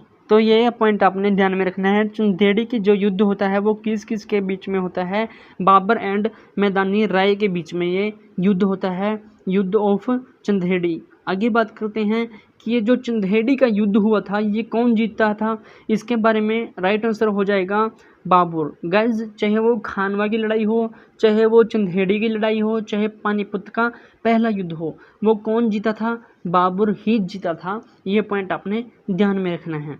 आगे बात करते हैं guys between whom was the battle of Ghaghara fought. जो गागरा की फाउट हुई है वो किसके किसके बीच में हुई है ये पूछा गया है गाइज। तो यहाँ पर राइट आंसर हो जाएगा बाबर एंड मोहम्मद लोदी। मोहम्मद लोदी एंड बाबर के बीच में गागरा का युद्ध होता है और उसका रिजल्ट हम आगे डिस्कस करते हैं। Who was von the battle of Ghaghara. जो बैटल ऑफ गागरा हुई थी वो कौन जीत गया, इसके बारे में आगे पूछा गया है। तो इसका भी राइट आंसर हो जाएगा बाबर। बाबर ही ये युद्ध भी जीत जाता है बैटल ऑफ गागरा। तो गाइस देख रहे हो कि जैसे भी जितने भी युद्ध हुए हैं, चाहे वो खानवा का युद्ध हो, चाहे वो चंदेड़ी का युद्ध हो, चाहे वो गागरा का युद्ध हो, पानीपत का पहला युद्ध हो, कौन जीतता आ रहा है, बाबर जीतता आ रहा है। पहला जो लड़ाई होती हैं वो कौन जीत रहा है, बाबर जीत रहा है। काफ़ी उस टाइम के शक्तिशाली, मतलब कि काफ़ी स्ट्रॉन्ग राजा हुए हैं बाबर अपने टाइम में। आगे बात करते हैं guys where's Babur tomb. Babur का टॉम्ब कहाँ पर है, तो आपका राइट आंसर हो जाएगा काबुल में। काबुल में इनका टॉम्ब बनाया गया है बाबर का। आगे बात करते हैं where did Babur died. Guys यहाँ पर आपका जो बाबर कहाँ मरे थे वो पूछा गया है, तो आगरा में मरे थे बाबर। यहाँ पर एक और क्वेश्चन है गाइज, एक और इन्फॉर्मेशन है जो कि मैं आपके साथ शेयर करना चाहूँगा। बाबर एक ऐसा राजा था जिसको 2 बार दफनाया गया था। पहले इनको आगरा में दफनाया गया था, लेकिन फिर इनको वहाँ से दफनाए हुए को बाहर निकाल लिया गया था, एंड देन इनको वापस वहाँ पर काबुल में ले जाकर दफनाया गया था। तो आपके यहाँ पर राइट आंसर हो जाएगा बाबर कहाँ पर मरे थे, तो आपका राइट आंसर हो जाएगा आगरा। आगे बात करते हैं, what is the name of Babar's Persian autobiography. जो बाबर की पर्शियन ऑटोबायोग्राफी थी उसका नाम क्या था, तो आपका राइट आंसर हो जाएगा गाइज बाबरनामा। जैसे कि आपको नेम से ही पता लग रहा है कि बाबर की ऑटोबायोग्राफी क्या होगी, Baburnama is the right answer of autobiography of Babur. आगे बात करते हैं guys, who was the son of Babur. Babur का सन कौन था उसके बारे में पूछा गया है, तो आपका राइट आंसर हो जाएगा गाइज हुमायूं। हुमायूं जो था वो सन था बाबर का। तो आगे बात करते हैं गाइज, बिटवीन हुम was the battle of Chausa fought. जो चौसा की बैटल हुई थी वो किस किस के बीच में हुई थी वो पूछा गया है गाइज। तो यहाँ पर आपका राइट आंसर हो जाएगा हुमायूं और शेर शाह सूरी के बीच में ये बैटल हुई थी, बैटल ऑफ चौसा। इसके बारे में थोड़ा आपको डिटेल में बताता हूँ। जो शेर शाह सूरी थे वो उधर अपने बंगाल वाली साइड हुआ करते थे, और हुमायूं उधर जाते हैं कि उन पर कब्जा करेंगे, लेकिन वहाँ पर शेर शाह सूरी वहाँ पर हुमायूं को हरा देता है और हुमायूं वापस आ जाता है दिल्ली में। तो ये जो बैटल होती है ये शेर शाह सूरी एक तरह से जीत जाता है, द बैटल ऑफ चौसा। आगे बात करते हैं गाइज, ये देखो पूछा गया है कि बैटल ऑफ चौसा कब हुई थी, ये पूछा गया है। तो इसका राइट आंसर हो जाएगा 1539 में। 1539 में बैटल होती है, बैटल ऑफ चौसा।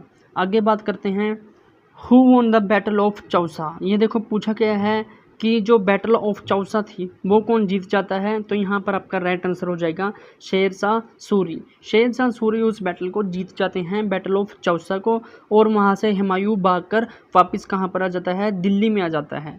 आगे बात करते हैं, बिटवीन हुम was the battle of Kannauj fought. Battle of Kannauj के बारे में पूछा गया है। सबसे पहले आपको कन्नौज के बारे में बताता हूँ।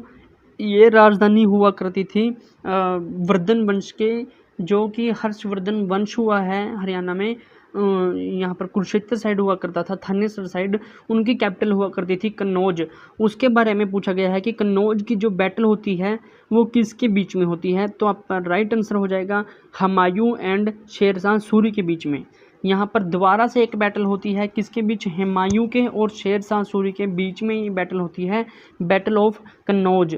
आगे बात करते हैं guys, who won the battle of Kannauj. Kannauj की बैटल कौन जीत जाता है, तो ये बैटल भी फिर से शेर शाह सूरी ही जीत जाता है, बैटल ऑफ कन्नौज।